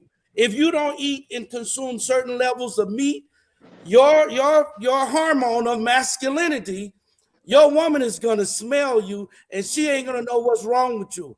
And a lot of women, oh, no, brother, no. I'm trying to tell you there's a dominance in eating meat. And I'm just taking us to the next level, because I would love to be able to smell my enemy coming 3 miles away like they say they used to do it. I don't know how we get back to that. I'm just trying to find a way. Well, could it be that it is the meat that is stopping us from smelling far? That it is the meat that's stopping us from that one-on-one connection with the animals, because, you know, they killing cows in them full of fear in them slaughterhouses. So what's caught in them last moments in that meat is nothing but fear. You know what I mean? So it goes back exactly to both what y'all brothers are saying. You know what I mean? I see it personally done the other way. I think we did see further because we were vegetarian back then primarily. We're not really killers. You know what, Cosmo, too? So actually, it's actually equally balanced, because even in the Watchby says if one wants to be a warrior, feast on meat, and he'll become ferocious like a warrior. So if you want to be, and not only that, you need, first of all, a Watchby, even not to just keep going back to this damn book. Because you got to for that book, bro. What book say that? Yeah, but the books say it's gonna be two types of faith. What'd you say? Hold on, what'd you say, Hasatan? I was trying to ask him why you dropped some signs. What book says that? I'm gonna pull it up for you real quick. Keep building. I'm gonna pull it up. Yeah, that's in a Watchby. It say if you want to build, we already know how to build a pugilist. We already know how to build a warrior. Feed him with the diet of a warrior, fish and flesh, and put him in warrior like situations early from a child, and he'll raise a warrior. If you want him to go the other way, you feed him, and his blood will be hot, and he'll be more like the animal nature, the more in tune type natural, nature will kick in. Just like what the brother But said, if you, it's benefits that but if come you with the feed him, carnivore diet. yeah, but if you feed him fruits and veggies and all that stuff, his blood will be cool, and he'll go to the other spectrum, which is spiritual. And so they're both needed. And plus, we are the Ahuin, what they call our type. We are warrior faithists. We kick ass and pray at the same time. Yeah, I This think is what. So from day one. So the whole laying down slave shit, all that's false. Your granddaddy wasn't gonna lay down like my granddaddy wasn't gonna lay down. You about to start that.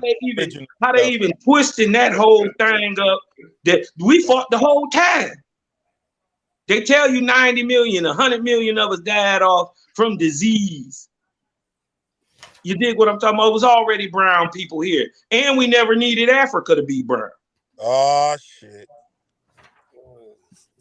I'm just saying, an African is an African. I know, man. You come from that black Aboriginal African hate stuff. An African is an African. An East Indian is an East Indian.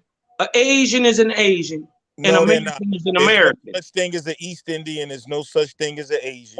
Okay. So whether you call them areas, whether you call them East Indian, whether you call that place, wasn't no Africa.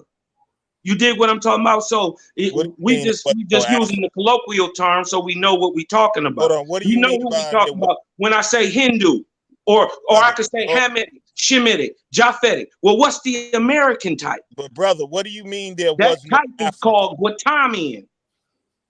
We are primarily 4 tribes already mixed, and when you mix everybody all together, guess what you get? A nigga. And guess what? In our book, yes it is, because we don't need nobody to do nothing. Talking that we don't need nobody Aboriginal to do shit from Aboriginal and Chief Holland, bro. If you listen, all people, I'm talking about niggas in America. We don't need nobody to do nothing. We produce blue black niggas and we produce white niggas. Brother, you do not get a Negro from mixing everybody. You just made that up. That's not even how biology works, bro. Yeah, and listen, Negroes was not in America deep like that, man. Negroes, yes, it was. Listen, what I'm trying to tell you, there were some of us over here.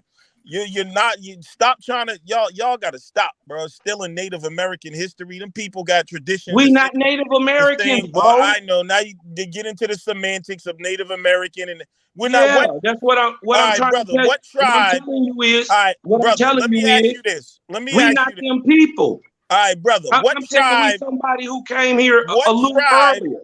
What tribe was called Aboriginal? There was no Aboriginal tribe. There was. This is what I'm talking about. The name games people play, bro. We come from Africa, bro. No, we come from America. From Africa, bro. We don't need. Listen. I come from America, and why I say that is now because you were born here, bro. Hold on, fam. But all of that is really irrelevant because it's all one earth, man. Fam, I get you. Listen, the whole point in OWASP.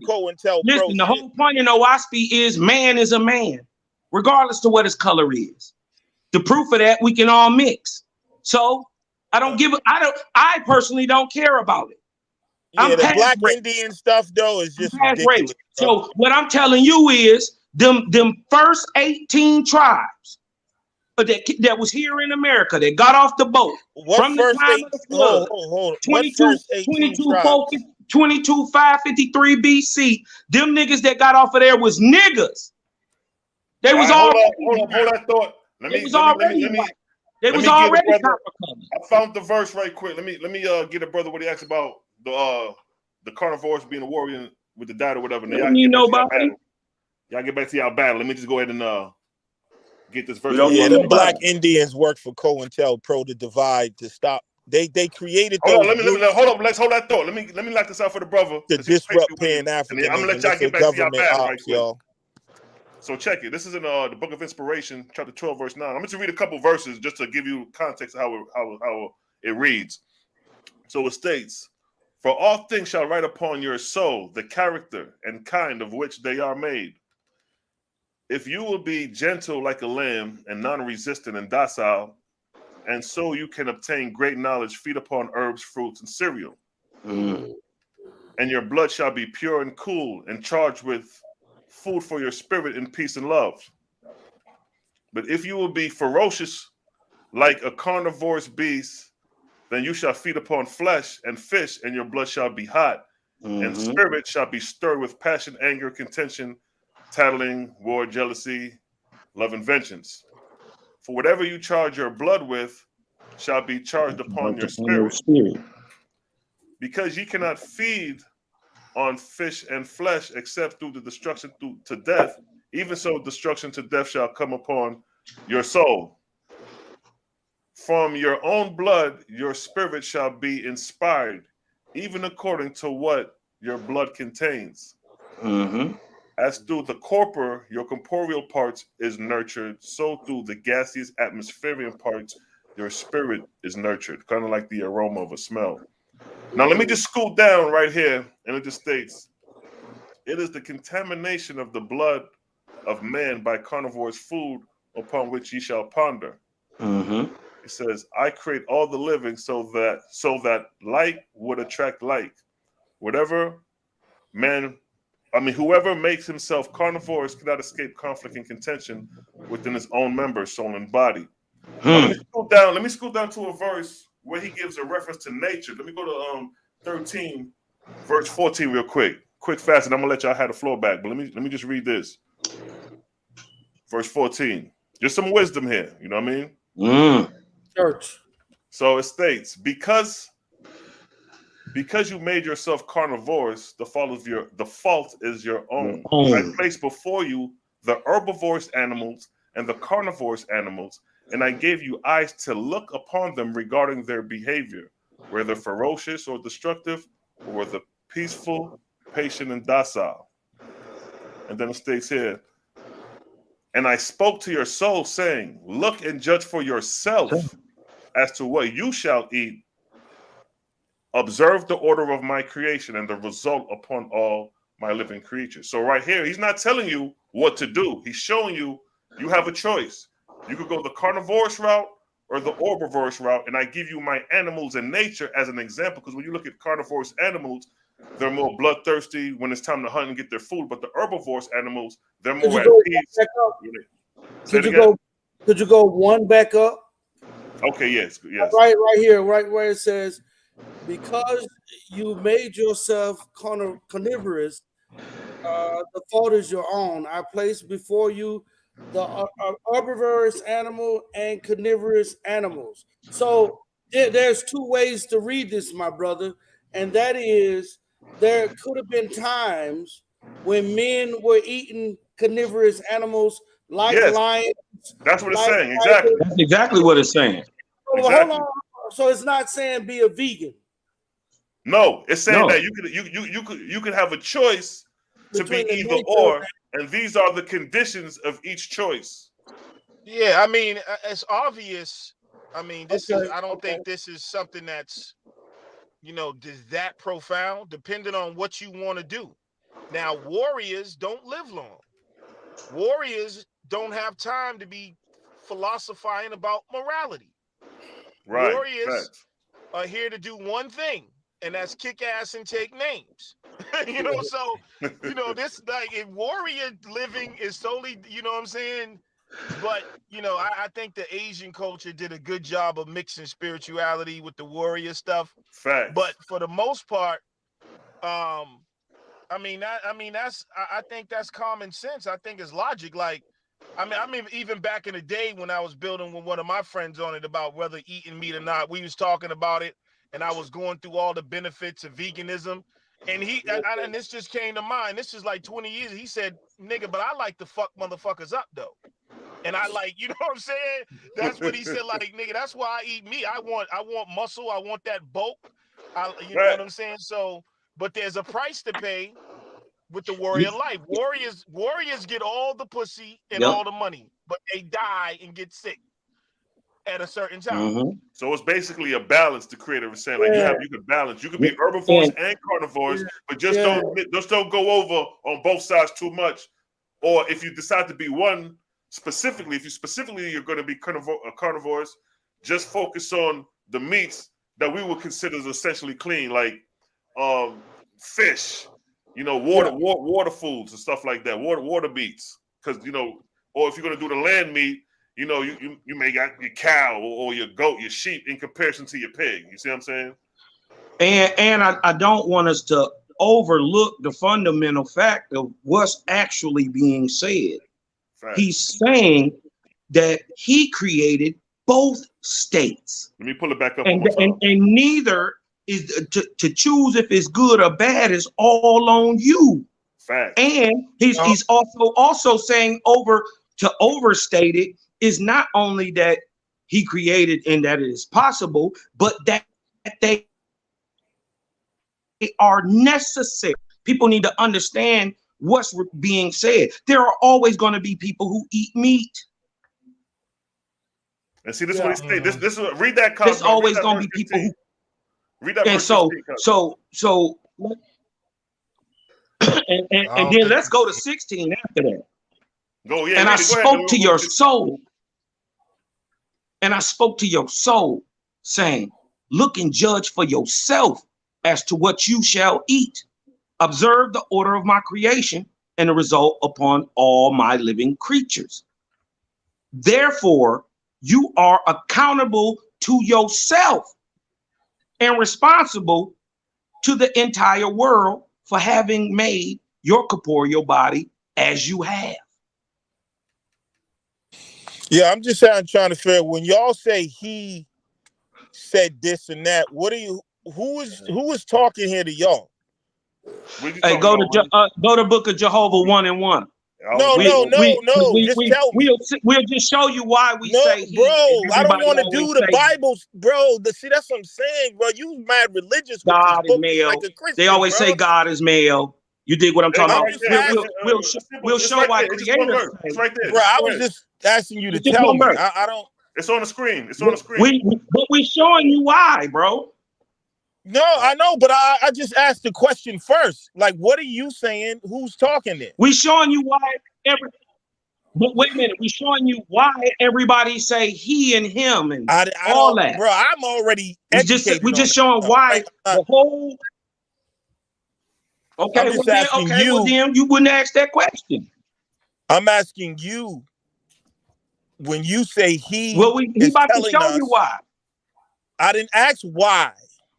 I said, who are you referring to when you say whatever is telling you something? What are you referring to? And him. I wasn't trying to really even challenge Listen, we're showing you why they called the creator he and him. I didn't ask about he, brother. You asked who? You asked who? You said, who are you referring to when you say he is saying this right now, what you're reading? That's what I'm asking you. I'm not challenging your belief. I'm just get clarity on what y'all. What if you listen? I'm telling you. Listen, listen. Calm down, homie. Calm down. I'm gonna answer your question exactly. We're saying that the creator is speaking. That's all I was asking you. That's like that's the he and him. I'm gonna come back to the verse. You said, who is this? You said, listen, you said, who is this he and this him? We're gonna show you who the he and the him is. Brother. No. I get what he's saying, Cosmo. You answered it for him. You just answered it for him. All right, so y'all believe that, just like Bible believers believe that the revelation of the Oaspi is coming straight from the being that no one can fathom, that this is this is its words.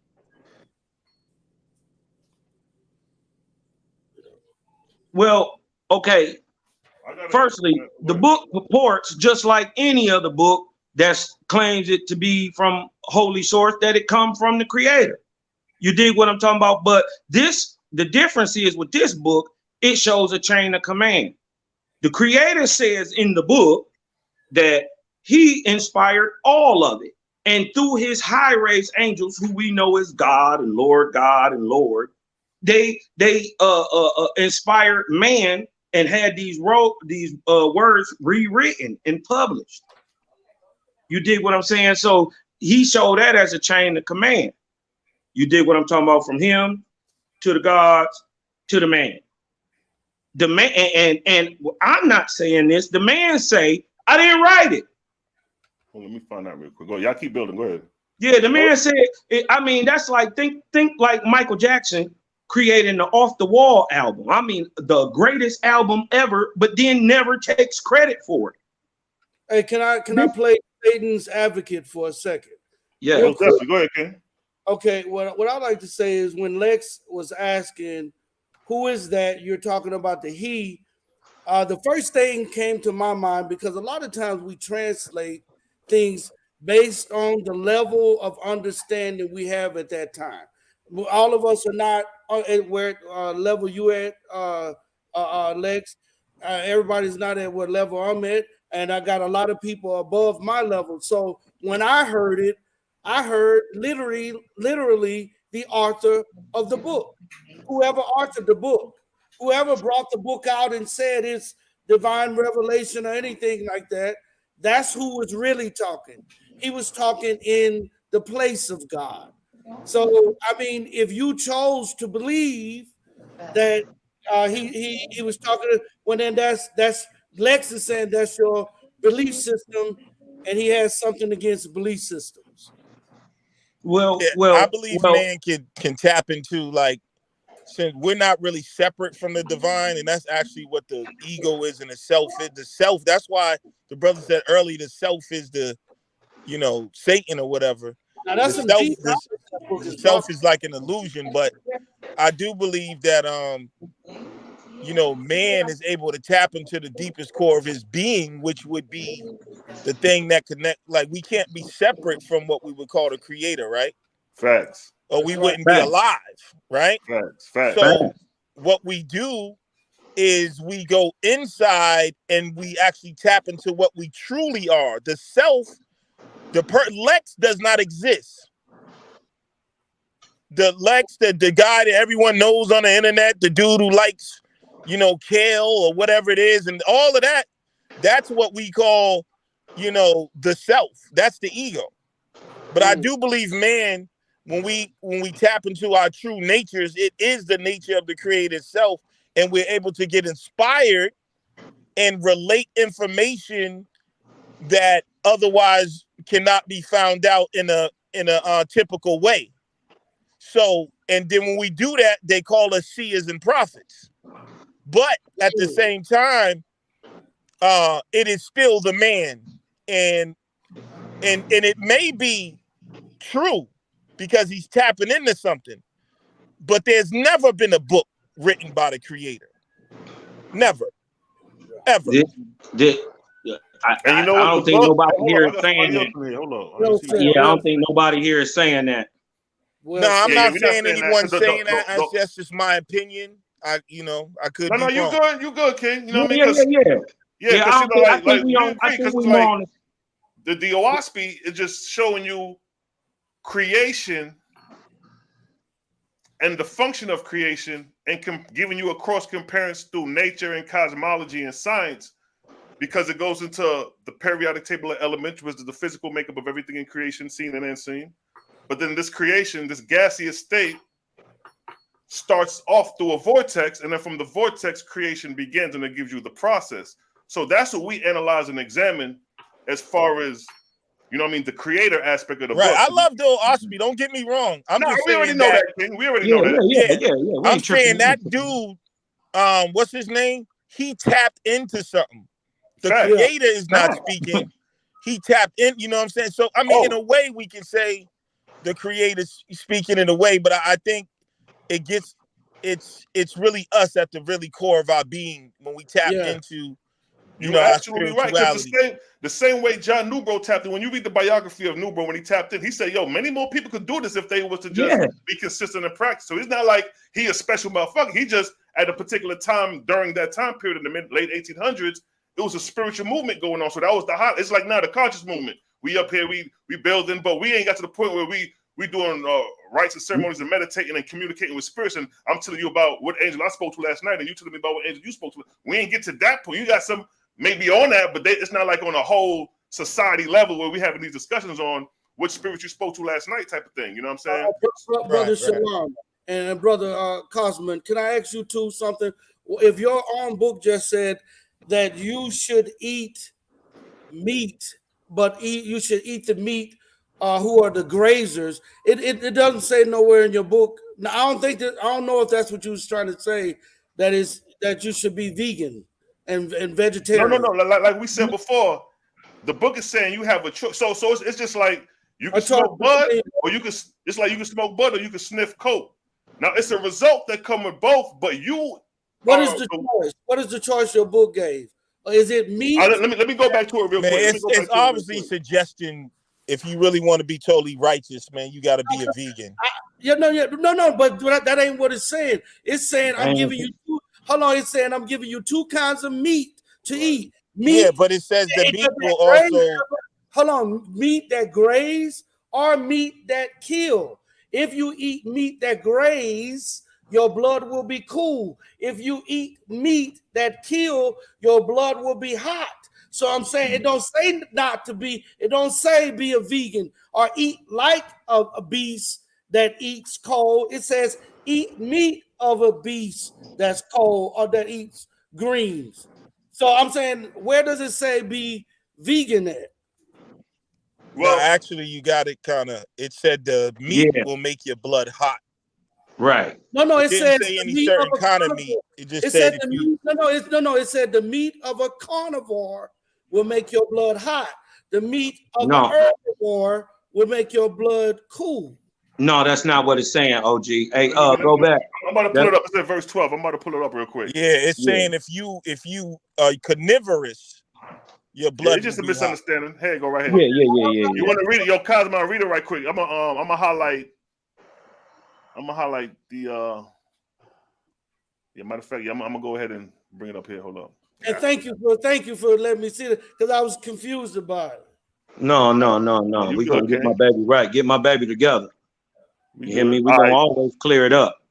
So here you go, Cosmo. Go ahead and run it. From starting at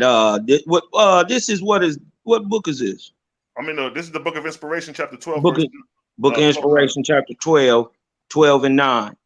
For all things shall write upon your soul the character and kind of which they are made. So, all right. Next, if you will be gentle, like a lamb, and non-resistant, and docile, and so you can obtain great knowledge, feed upon herbs and fruits and cereals. Okay. And if your blood shall be pure and cool and charged with food for your spirit and peace and love.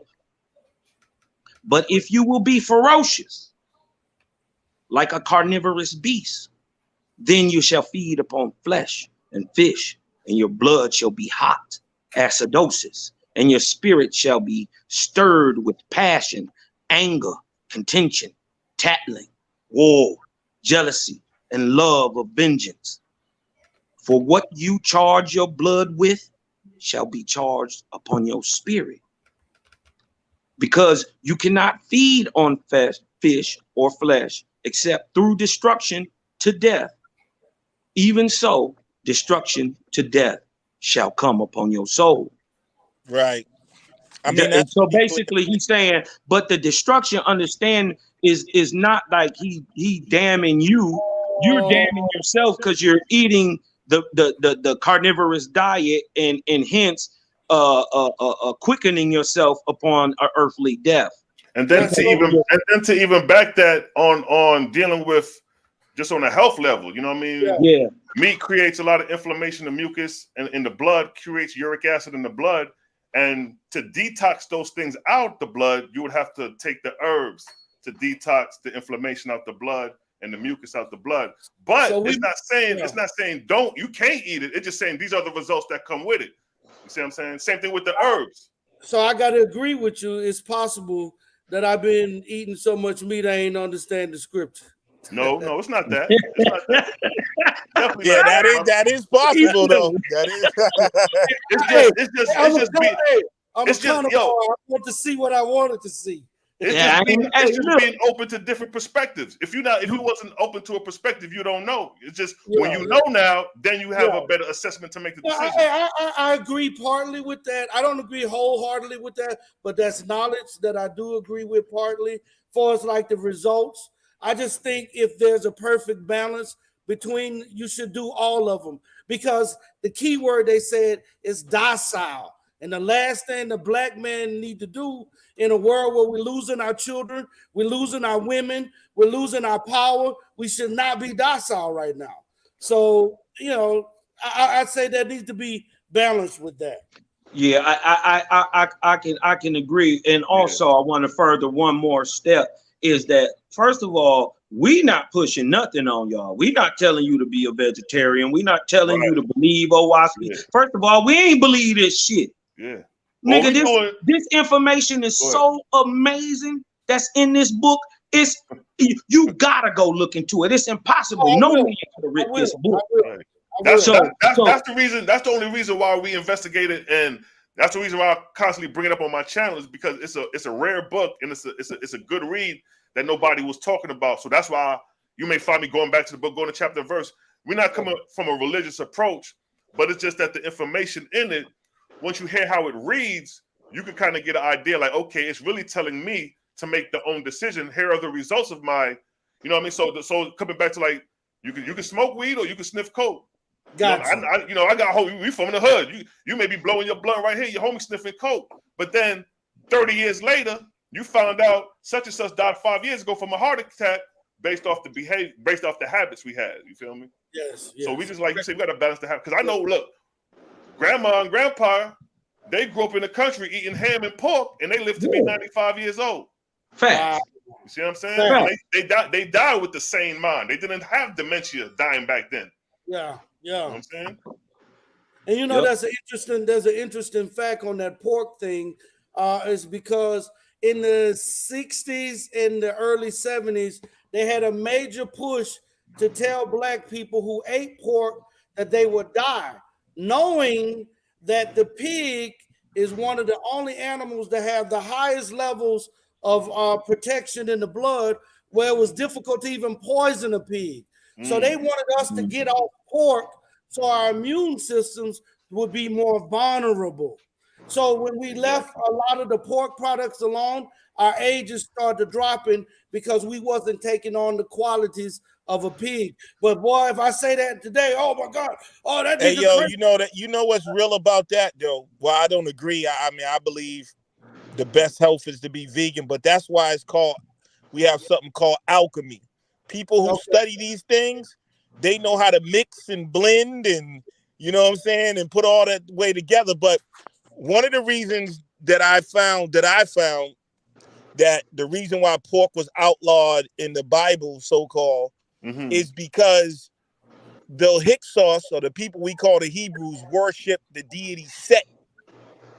And Set was represented by a pig. Yeah. And a donkey. Whenever you see laws against eating something, just like in India, they didn't eat the cow. Why? Because the cow was represented by such as even in Egypt, Hathor, the cow. Right. That's where you get the term holy cow from. You said right there, appreciate it right there. They were worshiping Set in the form of a pig. And not only that, when you like, when I had did a video, and I'm gonna bring on the brother, he just came on Freeborn. I'm gonna bring the God on in a minute. But when I did the video a while back, who is Jesus? I mean, the name of Jesus or something like that. I forgot the name of the video.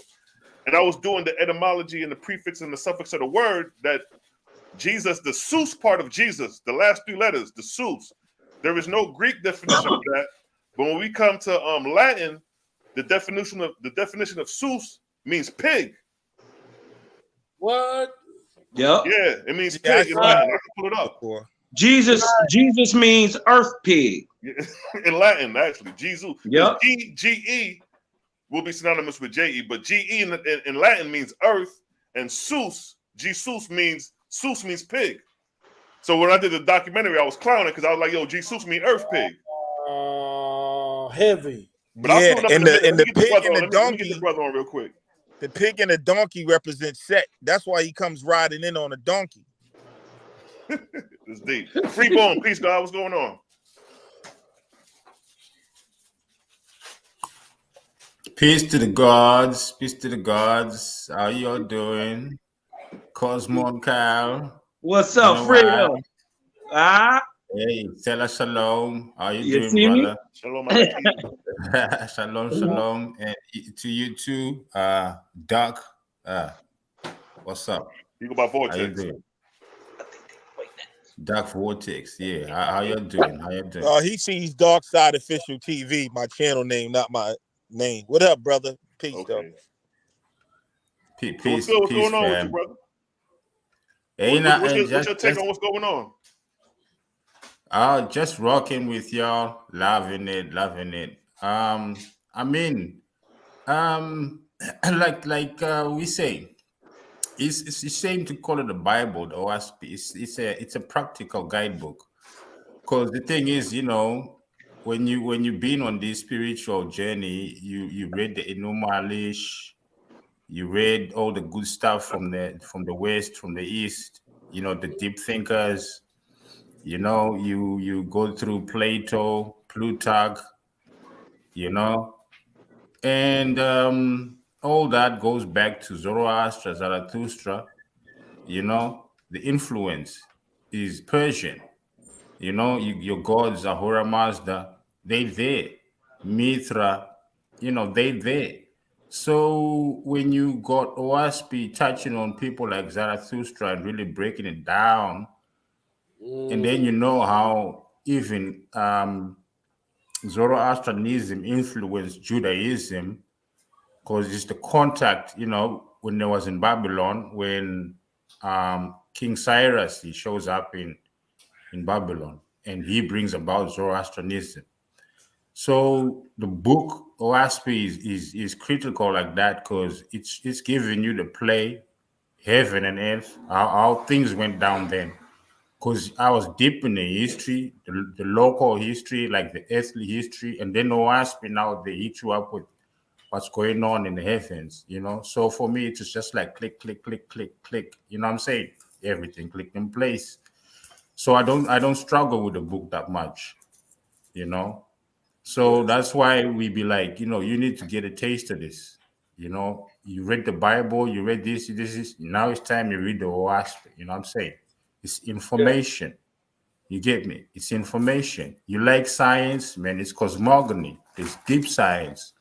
You understand? When you know about vortex, when you know about fractality, you know, especially when you know about fractality, you know what I'm saying? How it's a fractal universe. You know, when you're into that fractal science, you can see that in OSP, man. It's all there. I'm definitely gonna check it out. The esoteric stuff, you know, when you're dealing with the mystery systems of Osiris, how it all began, you know, the adepts, you know, when you're dealing with Thothma, Hojax, that's deep science, you know. And so we already on that woke level where we tell you, well, it's not reincarnation, bruh, it's incarnation.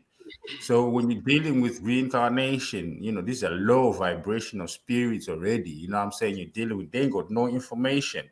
So that's how you vet them. You know what I'm saying? When you traverse in these interdimensional realms. It's a quick question. Reincarnation or incarnation? They start telling you this reincarnation, I don't listen. You know, it's crap.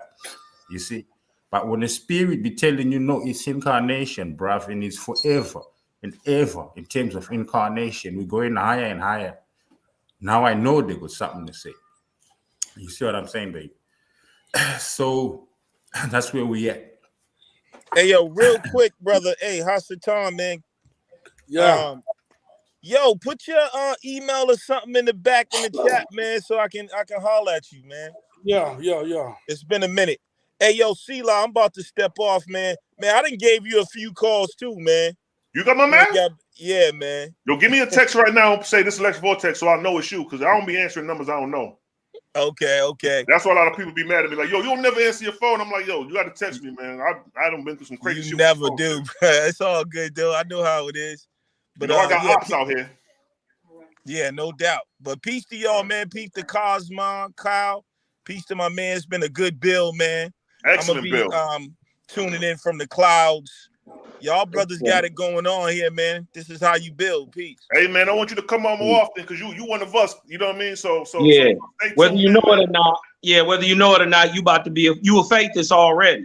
You already believe what we believe. We I already, we hey, believe man, what challenging we the God. believe when and more. when I first seen the video that you did on the OSP Bible, like, I don't know, that was probably like 7-8 years Yeah, ago. 7-8 years ago, okay. I was blown away then. I mean, I went and copped it. I mean, I fucked with OSP. I mean, I think there's mad information and knowledge in there. So And like you said, we're not telling people to go believe the book. We're not forcing the book. We just like, yo, check it out. It's information that could be beneficial to whatever you may be learning anyway. You see what I'm saying? And let's just be simple with that. Let's just cut this shit straight to the chase. The point is, whether you believe it or not, take it from people who didn't read it. This is a nigga book. Flat out. There ain't no two ways about it. Hey, Lex, you do see it. It's in the chat room under the Zen Talk. You put it in the public chat. I mean, we got a private chat, but if you put it in the public, that's cool. Look at the bottom. Look at the bottom of the screen where it say Mike Cam chat. Oh, you talking to me? No, I'm talking to Hasatan. It's you see where it say Mike Cam chat. More. Let me see. Oh, on the main thing. Yeah. Looking at little chat right there. Hit that little chat on the bottom right there. Yeah, and that's where you can put right it in the next to behind your the scenes. cam. Okay. Let me see. I think I got it. Thank you, gentlemen. Thank you. Yes, sir. Hey, you got my email, Hasatan? You staying on or you about to bounce? I got it. My wife came by about 50 times. I better go get something to eat before I get in trouble. The House of Moreau at yahoo.com. Oh, okay. I got you, bro. I'm be hitting you up, man. It's good to hear from you, man. It's been a while, bro. That's Man, wild. Big up Lex Vortex, man. Everything is Vortex. Facts. That's facts and bigging up my brother at the same time. Appreciate it, man. That's why, you know, it is what it is, man. Yeah, it's all love, man. Peace, y'all. Peace, God. Hey, and brother Selah, did you see my email? Well, you put it in the Yeah, I put it in the chat. Oh, the private. I see it. Yeah. Matter of fact, yeah, I got it right now. I'm copying the paste. So what I do is when you send me the when you respond back, I'll send you a copy of the book. Also, I'm about to email you right now while I got you on while I'm fresh. The House of Moreau at yahoo.com. You're gonna get an email from OSP. Hello. It's been an honor building with your brother Cosman. Oh man, all the time, brother, man. Thank you for coming through. And I listen. The thing is, you dig what I'm saying? Especially when you come. Listen, brother, please read that OSP because it's good. It ain't. First of all, you done read everything else. What the book gonna hurt? Book ain't gonna hurt nothing. Ain't gonna do nothing. And now, but what if it do? What if it do something? It's definitely now. What if you do? What if you do take a little spark or something and go and take that to the next level? You dig what I'm talking about? This is all it's about, inspiration, man, and getting people back in line, just like you said, with the Creator. You will be able to go out your body and go to other places. You will be able to speak with the spirits. You will be able to see farther, smell better, put animals in trances. Yo, hold on 1 second. Yo, put the email again. I think you forgot to put ain't you supposed to put like the at yahoo.com, the little at sign? Yeah, I didn't put that. Yeah. I'm like, no, let me get this right before you get off here. Next year I never see you again. Like, you ain't seen this. Hey, what state you in, Hasatan? I'm in Texas. Doing it big. Hey man, I seen some areas out there last year during that froze over. It caught that snow. Yeah. Man, they said, boy, them boys was out there, didn't know what to do in Texas with all that goddamn snow. They said the power was out, power out. You did what I'm talking about. People said they was burning their books to stay warm. Oh, it was really bad, bro. But you know what? It only happened one time in this summer. We got not even 1 day of snow. So it's been this winter has been beautiful. Right. So yeah, we went through it though, but that was scary. That was scary. Man. Yeah, I seen that. That was real. You know what I mean? Yeah. That was real. I seen people burning like they portraits on the walls and stuff to stay warm. I said, no, it's getting real. Yeah, man. Just to stay. It's getting real. Hey, the pipes were bursting and people's apartments were getting flooded out. That really in the ice would freeze when it came out of the pipe. It was crazy, man. It was crazy. I just emailed you, King. So okay, it's gonna be under owaspi101 at Gmail. That's the email you may get. But I put a Sila Shalom as the subtitle. Hey, brothers. Hey, peace and prosperity be to y'all, and thank you again, man. Peace and blessings, King.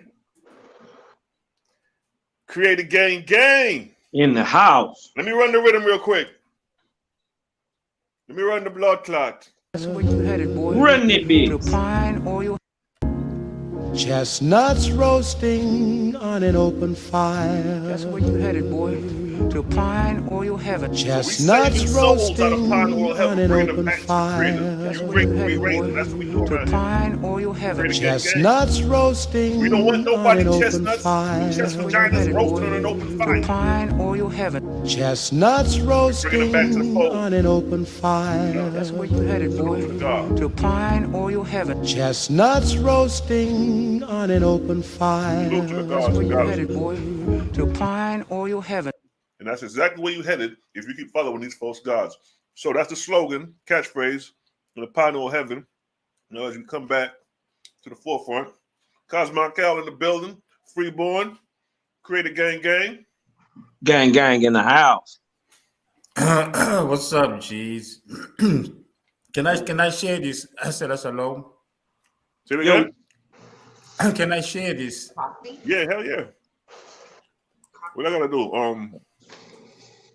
Can I share my your screen? screen? Yeah.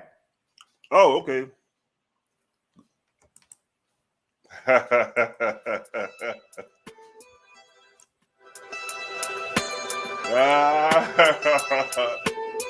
Y'all know what time it is. These are the hidden mysteries untold, seeking the truth from fragments of ancient scrolls. Decipher the code as the revelation unfold. Behold, as religious lies get exposed. That's right. These are the hidden mysteries untold, seeking the truth from fragments of ancient scrolls. Decipher the code as the revelation unfold. Behold, as religious lies get exposed. The time is ticking, the time is risen. The prophetic vision is given to the selected who listens. Studying manuscripts and scrolls, 2,000 years went missing, exposing the forgeries and the lies of the first century Christians, covering up the mere fact that Jesus was a myth. But it started when the Ptolemies conquered Egypt. Ptolemy the first was the first to rule, the first European to make Egypt his footstool. Now this is where it gets confused. Ptolemy decided to choose to make an image of God like Zeus. He took Osiris the savior and Apis the bull, two Egyptian deities you could find in the mystery schools. Stuck in binding up these deities was named Serapis. Temples made in his name to service religious practice. Years later, the worship of Serapis as the savior, the false Alpha and Omega.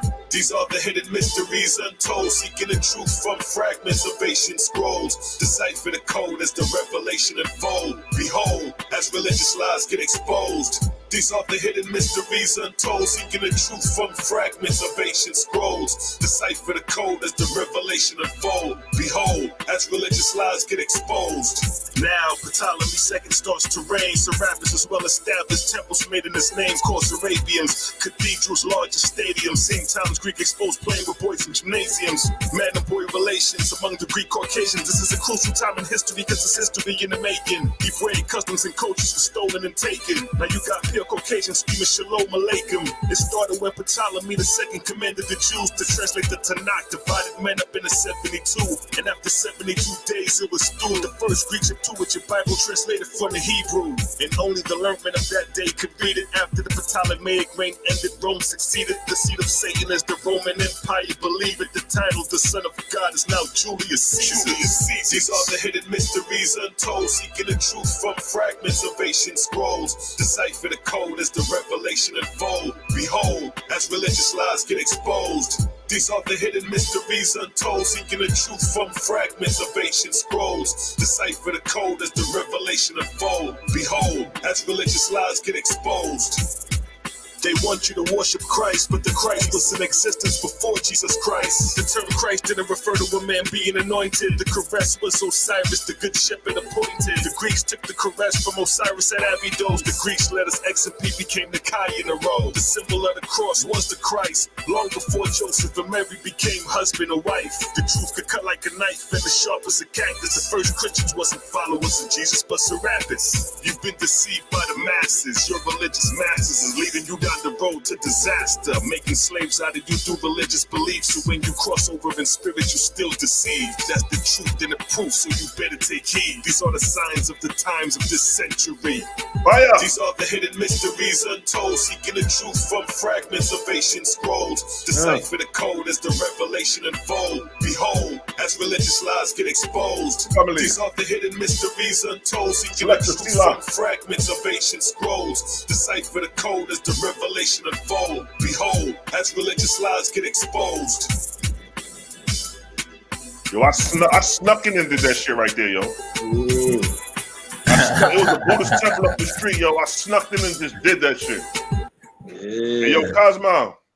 Yo. Going up there, my nigga. We got to do a video for that Super 7, my nigga. Got to. I did it and then just, threw a little, background up on it. I ain't did a video on it yet, but yeah, we need to go ahead and do that. Set up my big nigga, see, I gotta be in that motherfucker. Yeah, for sure. You did what I'm saying. Them is vibes right there, lyric. Yes, I wish I had a horn.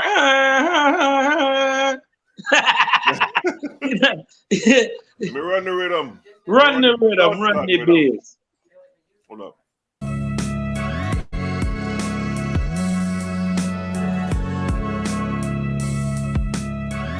Yo, man, you gonna have to do a part 2 of that the Galatian God. You want to do a part 2 of that, Cosmo. Say it again. The beat too loud? Hold on, you go down more.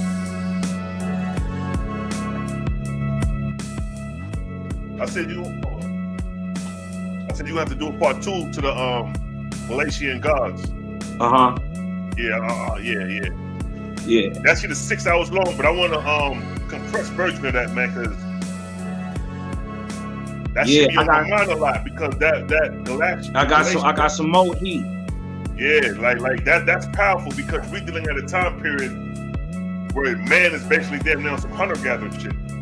As far as how historians look at history. Once we go past 10,000 BC, they put niggas in the hunter-gatherer state. Like niggas basically on some low-level shit with a primitive, basically. But the Galatian gods being that niggas was on that high science technology at the time when niggas was hunter-gatherers, and then we dealing with the flood, which created the glaciers. I was like, you know what? I want Cosmo to revisit that, yo. Just part 2 of that bitch. Yeah. I'm gonna bring out some stuff that I didn't get to bring out. I'm gonna show more pan too. I'm gonna get deeper in the pan. You dig what I'm talking about? I'm gonna show its size in comparison to what the Pacific is, where it was. You dig what I'm talking about? Show the remnants of it, and then get a little deeper into the effects of the what they call the last glacial maximum. You get what I'm talking about? Because if we can show, because see, one thing got to happen, two things got to happen when you have a glacial maximum. The air must get real cold, but the water must get hot. You see what I'm saying? So at this time, you dig what I'm talking about? Where is this great temperature surge coming from? You dig what I'm talking about, to precipitate a glacial age? Because I mean a glacial maximum. Because we in the ice age right already. As long as there's ice on the planet, we are in an ice age. But there are things that you dig that must happen naturally. The water must get warmer somehow, but the air must get colder. Where does all the cold air come from? Where does all the hot water come from? We're gonna show it scientifically and then clean it up with a wasp. Right. Or explain it with a wasp and then clean it up scientifically. Yeah, I like how you title that, the glacial gods. I was like, yo, that shit right there need a part 1, a part 2, or part 3 to that. You need to run that, because that's a highlight in history that is coinciding with the flood. Everybody on the world know about the biblical flood, but here you have in the Owaspy, it's coinciding with an ice age, and then it's showing you how through the flood it produces this ice age, and that's before the Youngest Dryas. Yeah. This is way before the Younger Dryas. This 12,000 years before. As a matter of fact, it's 12,000 years before they think it is. Facts. You dig what they think all this great destruction happened at the Younger Dryas. You dig what I'm talking about? A destruction did happen. We did tip again, but it was 12,000 years before that, what we call the Laurentine glacial maximum. You dig what I'm talking about? This is the Laurentine ice age. And this is now go ahead, King. Chime in, Cosmon. Yeah, go ahead, bro. Go ahead, King. Me, I like the part where you got Pan, right? Waga. And then you got Japan, right? Okay. Now, most other words have Pan in the beginning. You understand? Like Pan-Africanism, pandemic, panic. Don't panic, you know what I'm saying? Like, panic, the word panic itself, like, you see. So when we go to the tree, because you got the tree of languages, right? And the root words, Pan being there, and then you got Japan, right, being the only one with Pan in the end, and the rest of them have Pan in the beginning. So you got Japan being the remnant of Pan when it was stank, and the word Japan actually means remnant of Pan. You did. So I mean, just throwing that in there as well, because when you really start looking at the words, man, it's Pan in them. It's amazing. Yeah. There's so many cities, especially like when you get into Middle America, Guatemala, Honduras, Mexico, Belize, all through Central America. It's so many cities with the name Pan in the end of it, or like the capital of Honduras is Copan. You see what I'm saying? You'll notice Japan on the opposite side. You got Japan on the opposite side, but if you look to the opposite to the Americas, like you say, you got these Pan references. Yeah, and another one I want to bring light to is to the, because here in America was preserved the Ahuan race, right? In the Americas, there are no more Ahuans like the old stock except in America. Okay, so what we find is there. Once you look, I didn't notice at first, but once you look, you find a lot of cities have Hua in the name. H-U-A or J-U-A. You dig what I'm talking about there? That like Teotihuacan, like Tihuanaco. You dig what I'm talking about? Showing who was the builders of these great cities at the time. You dig what I'm talking about?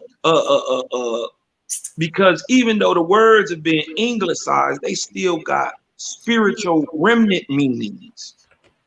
You know what I mean? That tie you all the way back to the original thing, form, and function.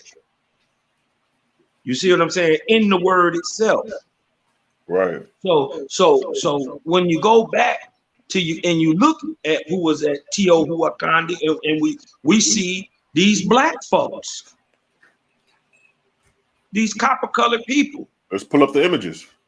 You did what Are I'm these talking the about? Aztecs? Is these Aztecs you talking about? And these Olmecs, or what they call the Old Mexico. And then let's be real about it. These ain't even the great people. The people who built them pyramids. First of all, many of them pyramids was already there. When they got off that boat to the flood, from the flood, many of that stuff, much of that stuff was already there. They built other ones, like they say Cholula or Shelhua built Cholula, so-called the biggest pyramid in the world by mass, until they found Ladonta. You dig what I'm talking about? Ladonta is massive. Go check that out, y'all. Whenever y'all get a chance, go check that so-called pyramid out. That's a monster, and it's built on like 6 different layers. You see what I'm saying? So different people was the cities would go inhabited, or areas would go inhabited, and then other people later are come in and find these massive things and build on top of them. You know what? Later on in time, somebody came after them and built on top of them. You know what I was theorizing? We theorized on this before, but you know we could always challenge it and bring it back to the forefront. Although Owaspi don't say it. Now, you know there's a claim that I'm not saying nigga believe this, just throwing it out there. That the pyramids is 10,000 years old, which would somewhat place it in the time of damn near Osiris the First. Now, it's a scripture. Now, although we know in the book of Osiris the First, he ain't tell you nothing about building no pyramids or nothing. You know, we see that in the 23rd arc cycle with Sipin Armaj in the rites of Anubai, where they show you through the degrees the pyramids and temples under this particular degree. But then it also says they brought back the Osirian sciences from the Osirian age. But within that, here you have the pyramids, though. It said they brought back the cycle of the Osirian age and brought back the knowledge of the Osirian cycle. But within the knowledge of the Osirian cycle, you got the pyramids presented there. So what makes me reflect back, well, although the pyramids is a highlight, and that shit would have definitely been mentioned in the book of Osiris if that was the case. But at the same time, it's saying that they're bringing back the knowledge of the Osirian cycle, and the pyramids is actually one of the knowledge. So you have David, Graham Hancock, and some of these others who put the pyramids at 10,000 BC during the time of the Leo constellation, based off the water erosion, saying that the water was during 10,000 BC. And I was like, yo, that's interesting, because that could not saying I'm going with that, but just hypothetically speaking, saying that if they was to place it there, that could coincide with the Osirian cycle of the first Osiris, and he came and brought the science to man first, prior to the Osiris of Egypt. Well, go ahead, kid. Personally, I explain it as this: there are some that are older and some that are younger. Okay. There are right. Can I chime in there? Go ahead. Go ahead, kid. Because what you're saying with guys like Wilcock, they're actually placing the Sphinx at a later stage from the pyramids themselves. Oh, it's the Sphinx. You're right. Yeah. Yeah, Sphinx, so right. it's But it's the Sphinx. Yeah, they're placing it a much older time than the pyramids. That's what it was. It was the Sphinx, right? yeah, the Yeah, Sphinx. But now I was just watching the Graham Hancock. They're also applying that to the pyramids also. Right. I personally believe that there one is older than the other. This is what I believe. I believe what Sela is saying, that knowledge was brought back. I think the proof is that we're looking at two different buildings, two different building styles at two different weathering patterns. You see what I'm saying? I believe the Sphinx may be around that Younger Dryas time that they trying to place it at.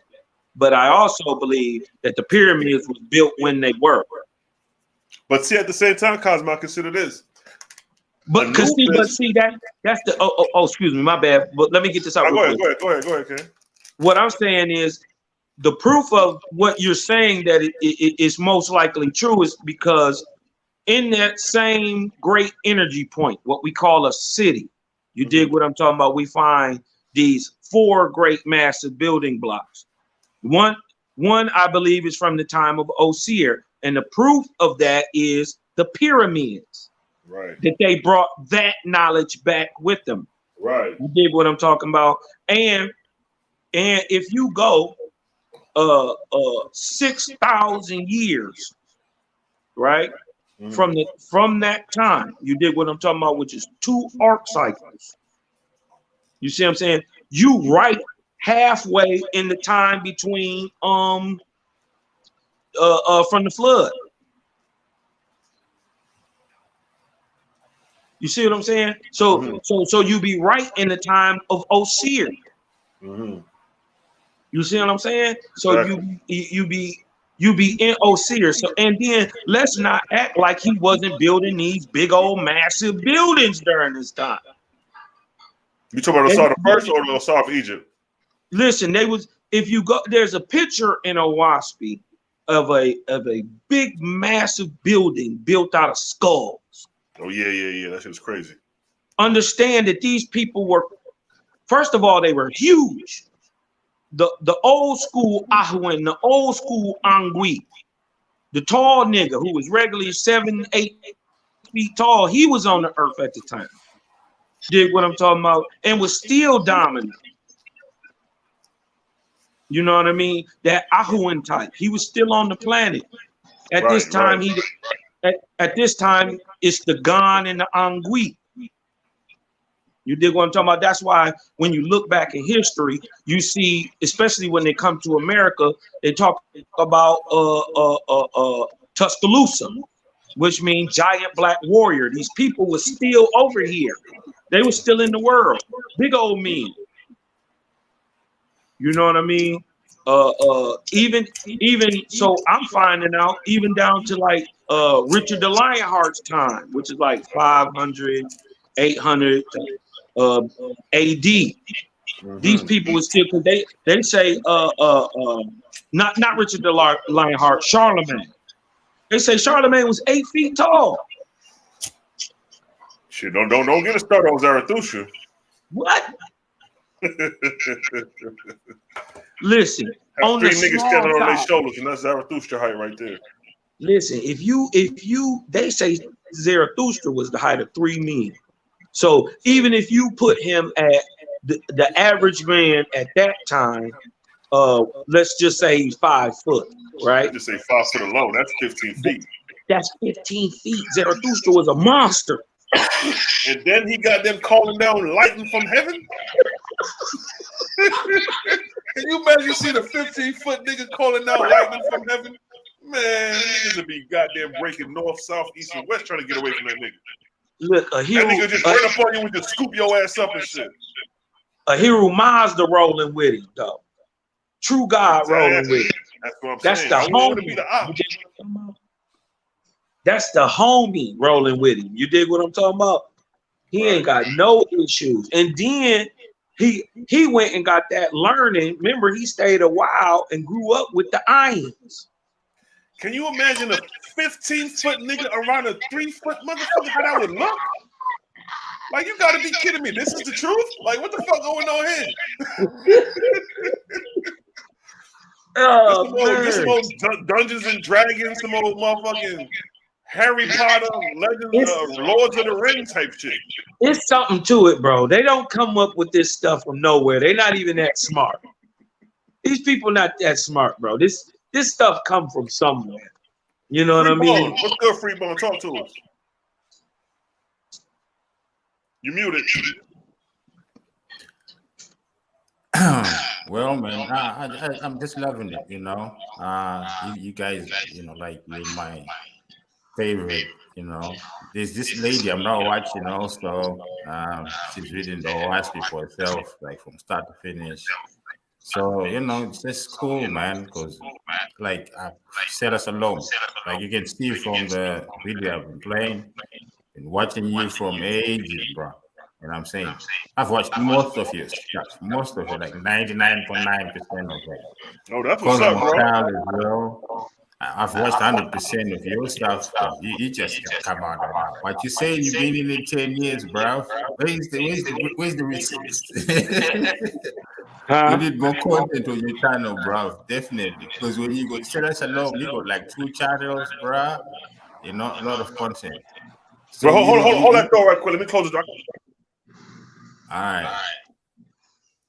You need to put in more content, Cosmo Cow. Like even 8-hour marathons, 12-hour marathons. You know, put in that work, bro. Say nothing. Create again, you know. So, you know how it is. When you're supposed to be teaching, teach. I know OSP faith says don't teach, but then also in another breath, it says you can hear that echo. Hold up, I hear echo. You hear that? Yeah. No, it sounds good on my end. You don't hear no echo? I don't. No, it's from your side, Sheila. Okay, hold on. Let me make sure. Man, because when you mute your mic, it cuts. The echo goes. No, putting on digital second. Now, go ahead, okay. Say it again. Say it again. What you were saying, bro? You told me to go ahead and put that work. You told me to do what? Like, yeah, you know, in the same breath, when you listen to us, leadership, when it's given to you, you're supposed to kind of turn it down. But in the same breath as well, it's your responsibility to take it on. Because there's always going to be those who are higher than you. There's always going to be those who are lower than you. So whatever level you at, you know what I'm saying? Because when you're dealing with creators, gang, the work is forever, bruh. The rising is forever. So you're forever gonna be at a stage where you're always gonna be able to teach somebody. So don't ever be like at the level I'm at, because you know that's the thing. We at different stages in this thing, you know, it's like from 0, 1, 2, 3, 4, 5, 6, you know, all the way to 99. And you know we're never gonna be 100 because that's the creator spot. But you know what I'm saying? We're trying to get to 99. Paul was 99. Damn it. That's right. That's right. Paul was being 99, god damn it. So you know what I'm saying? And we're supposed to be on a higher frequency than that. You know? So yeah, but you know what I mean? Sometimes, man, the crazy part is I get a lot of people who tell me I put too much information in the live. You know what I mean? They say it's too much. You dig what I'm talking about? Because I'm showing stuff back to back and showing why I'm saying. You see, that's what I'm saying. Yo, friend, you got another a channel open? Another page open? No. Who, me? Bro. Yo, Cosmo, when I talk, do it sound like I got echo? No. Freeball. Yeah, you got an echo coming from you, bro. I'm gonna mute my mic. Me too. No. Y'all talking, so it should be good. I'm still echoing when y'all talk. When I talk, I'm still echoing. You don't hear no echo? All right, Cosmo, unmute your mic and you talk real quick. Can you hear me, bro? I don't hear no echo now. All right. Wait, say it again? Go ahead. 1 2 1 2. Check. Mic check. 1 2 1 2. That shit coming from me. That's yo. It sound good on my end. It may be some malfunction on my end. Whatever it is, I can't hear it. Yeah, I hear a little echo. A little echo. Hell, it's all good shit. Let me roll it like flip a team. But if I burn up, I split a thing still, yes? Grab the yo, Freeborn, you got a Lawrence Fitchburg look going, you know? Like a natural conscious Lawrence Fitchburg look, you know what I mean? Boys in the Hood, when he was on there preaching about, yo, you know what I mean? When he's bringing up the knowledge and shit.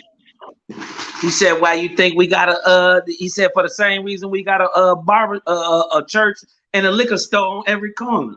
Right. That was my dude. Yeah, yo. This was a great build, man. We were going in. Yeah, it was a good build, bro. Good build, man. Good build, man. We was saying something though. The brother just brought up something. Well, y'all talking about that? Drifted off. Yeah, I don't know. I kind of lost it, but yeah, this was a dope build, though, man. And the crazy part is, you could tell the level of light is a little bit higher, man. Most people up here, we done went all the way around the world. We done talked about Jehovah was Satan. You dig what I'm talking about? You dig what I'm saying? I don't agree with that. Creator is what they say it is in the Bible. Define it by. So, you gotta let people choose for themselves, and I think that's the difference with a WASPy that people don't get. We're not trying to force this on you. I can't. You know what I mean? Because I can't make you read, but I can give you some common sense and logic and light and facts and figures as in to show what I'm saying. You know what I mean? And that's the thing. That's the thing, because it's like, how can you deny when the WASPy, like that's the beautiful thing, that the Book of Jehovah starts off the way it starts off. It's like, yo, I'm gonna show you from the essence, the rudimentary essence of creation, how this thing starts. It's motion is the almost. It's letting you know from 1, 2, 3, A, B, C. It's not starting from CD. It's not starting from 5, 6. I'm just letting you know when it comes to creation, nigga, that's how it starts out. Vortexy and current. Let me show you in creation my vortexy and current, so you can be familiar with the path of my creation. So we see that being demonstrated, but when you know what I mean, you see in the Bible this creation story, it's like, yo, how can you continue to follow a 7-day creation myth you can't prove? Right. And a new revelation come to clear up that which been deceiving us for what, 4,000 years? Yeah. And then I get what the brother is saying, but you still coming with that pseudo religious ideology or overstanding of the whole thing in the get-go. So that's why I had to make that known, since he was trying to say, well, it's very religious of you. You know what I mean? But you had to let the brother know that's not what we doing. You know what I mean? That's exactly the opposite of what we doing. Right. You know what I mean? And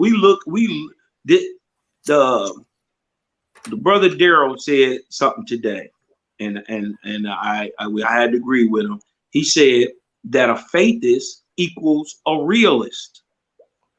Of course. A faithist is a realist. So I asked him, so does that mean we the realest niggas in the world? Who's spewing out this knowledge? What set of niggas? Like, if you look back in the 90s, what niggas was out here pushing this knowledge? If we look back in the 80s, what niggas was out here pushing this knowledge? Even Malachi, or like we spoke on Cosmos, all the greats missed it. Yeah. Dr. Ben missed it. John Henry Clark missed it. Malachi Delbert Blair. Delbert Blair. Well, no, Delbert Blair was on it. He mentioned me a while. Yeah, he did. That's right. He did. Yeah, he mentioned Sathantes that he was, but what he didn't do was give reverence and really go like, because he used to be kind of abstract a little bit of everywhere and not be specific with things. You know what I mean? He used to be scared about, but he referenced it, but he ain't really bring it out like how we bringing it out. And then you had Malachi York, he missed it. Farrakhan and Elijah Muhammad missed it. Noble Drew Ali missed it. All them big timers missed this information. Bobby Hemmett missed it. You see what I'm You saying? did what I'm talking about. Elijah Muhammad missed it. Farrakhan missed it. Malcolm X missed it. Martin Luther King missed it. And we got it. Man. We bringing this shit. Imagine that.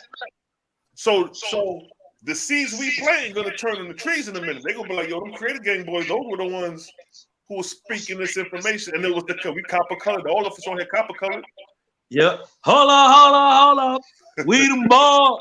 Oh, you look, boy, I got that download. I ain't got it downloaded. Hold up. We the Milwaukee boys. Milwaukee boys.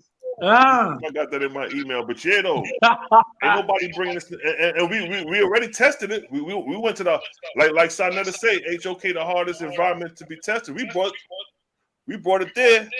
As far they as talking about the Creator now, right? They on there talking or the Creator, and you know what I mean, still twisting him up with God, and you know what I mean. But they know what's up.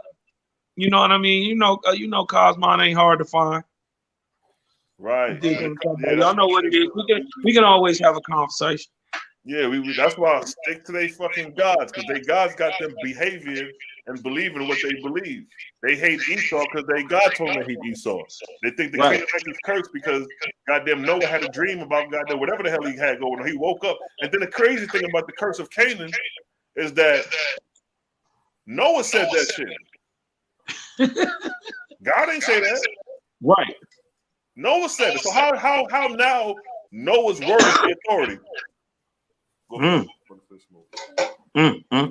How did Noah's word become the authority of a cursed people, and it didn't come out of God's mouth? Right. It didn't say God said curse be Canaan. Noah woke up from being drunk, had a hangover, and said, nigga, curse be you, nigga. Who gonna curse in your goddamn lineage like that? Who do that? That don't even make sense. You know what I mean? And that's a great point right there. Noah cursed. Yeah. The so-called Canaan or Ham. So these niggas is running off a curse. These niggas is running off a man who was drunk, woke up with a hangover, and they following that as using that as Canaan being a cursed seed. And then later on, God backing them niggas when he talking about Amalek. So they going off a goddamn a drunken niggas disappointment moment. That shit ain't making no sense, my nigga. Man, it don't make no sense. Did they have Facebook? Did he put him on TikTok naked or something? What he was mad at, man? I can see if he's swim. I done seen my drunk ass uncle a bunch of times. He ain't cursed me. You see what I'm saying? He did what I'm talking about, and then even if he did, what is gonna do? He just a man. That shit said curse me. The God didn't curse me. What verse is that in the Bible? What chapter is that? In that chapter 6 in Genesis? I forget. Let me see right. Where that at? Not so the wickedness. No, that's the flood joint. No, I thought it was that's 7. It's right around there. Yeah, it's around there. Yeah. Let me see. That's the flood. No, that's the flood verse. Let me go to 8. Let me go to 8.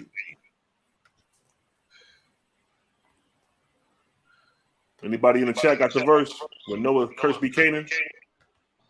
Anybody got swift?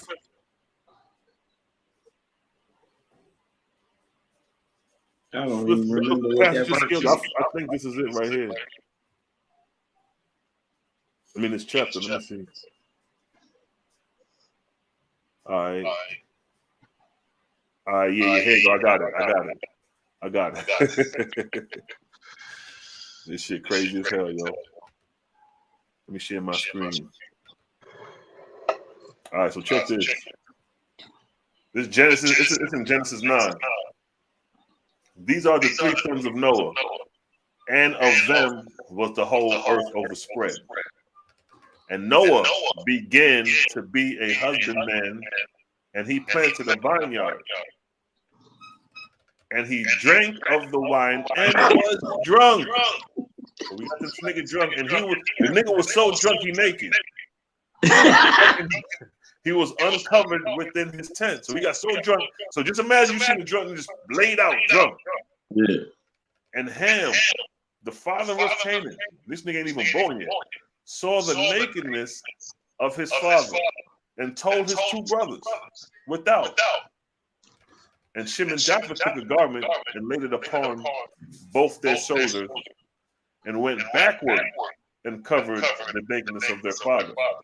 And their face were backward, and they saw not their father's nakedness.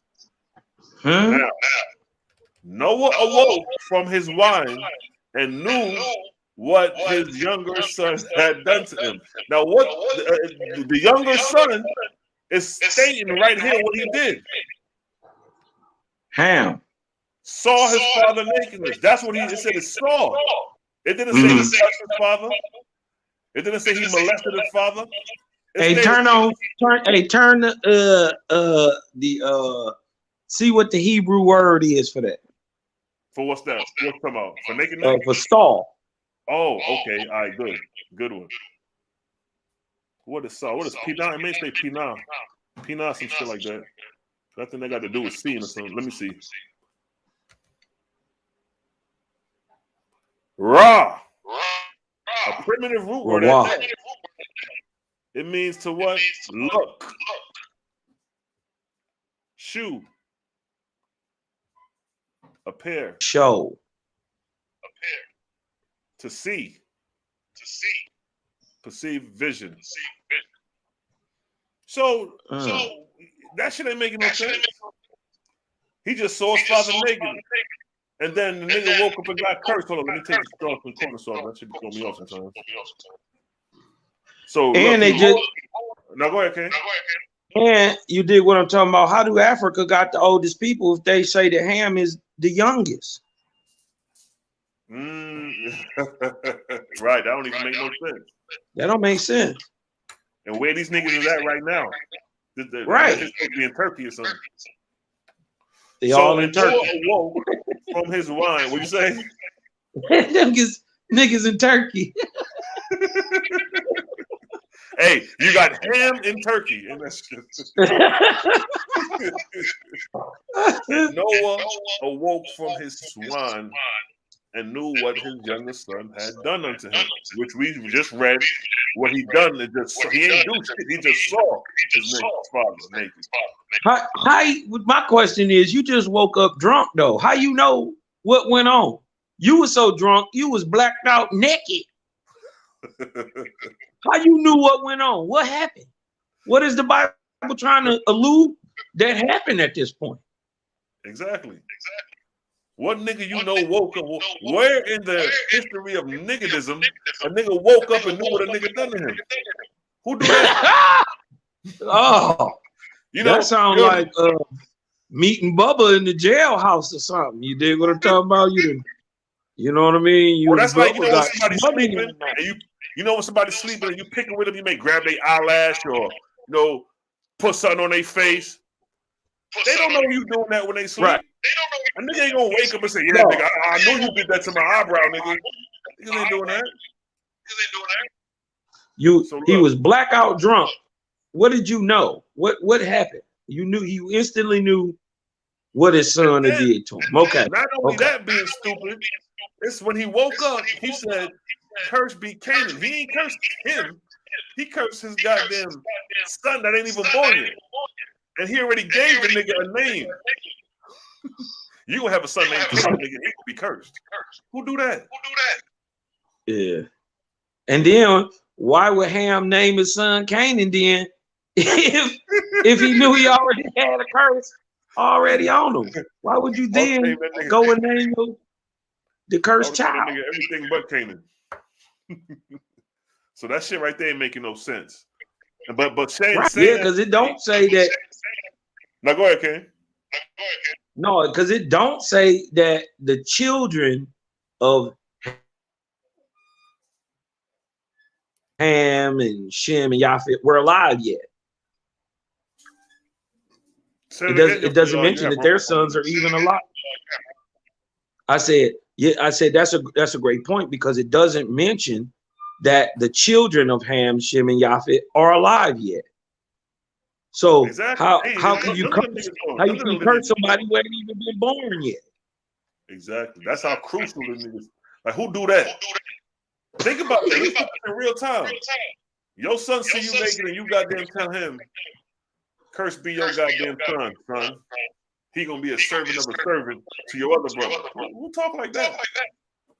Now coming back to what Lex was talking about, these Eurasians and this barbaric mentality. Because niggas got love. If you niggas was never enslaved, if you never interfered with niggas will be alright. Niggas naturally love.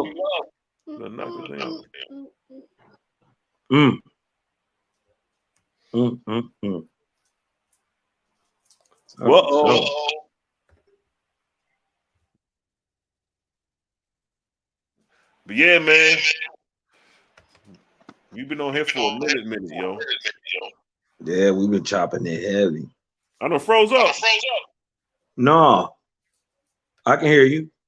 No, I'm talking about on my screen. Oh yeah. Yeah, it do look like you froze up.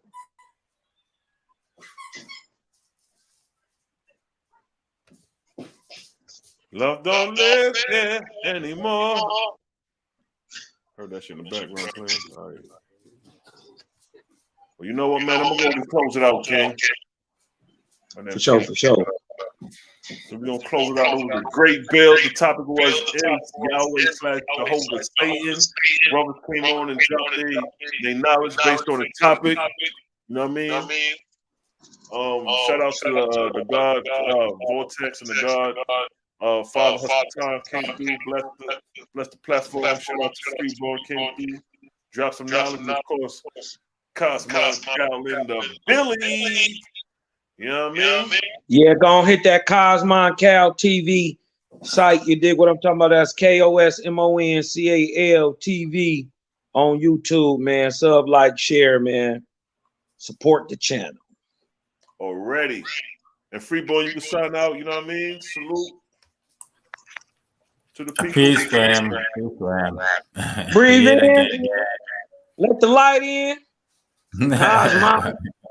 Wow. Creator gang. Creator gang. Nice gang. No doubt, family. So, you know what I mean? We're going to get this thing going. It was a great build today, family, like always. You know how we do. And we're going to sign out. And until next time, Sila Shalom is out of here.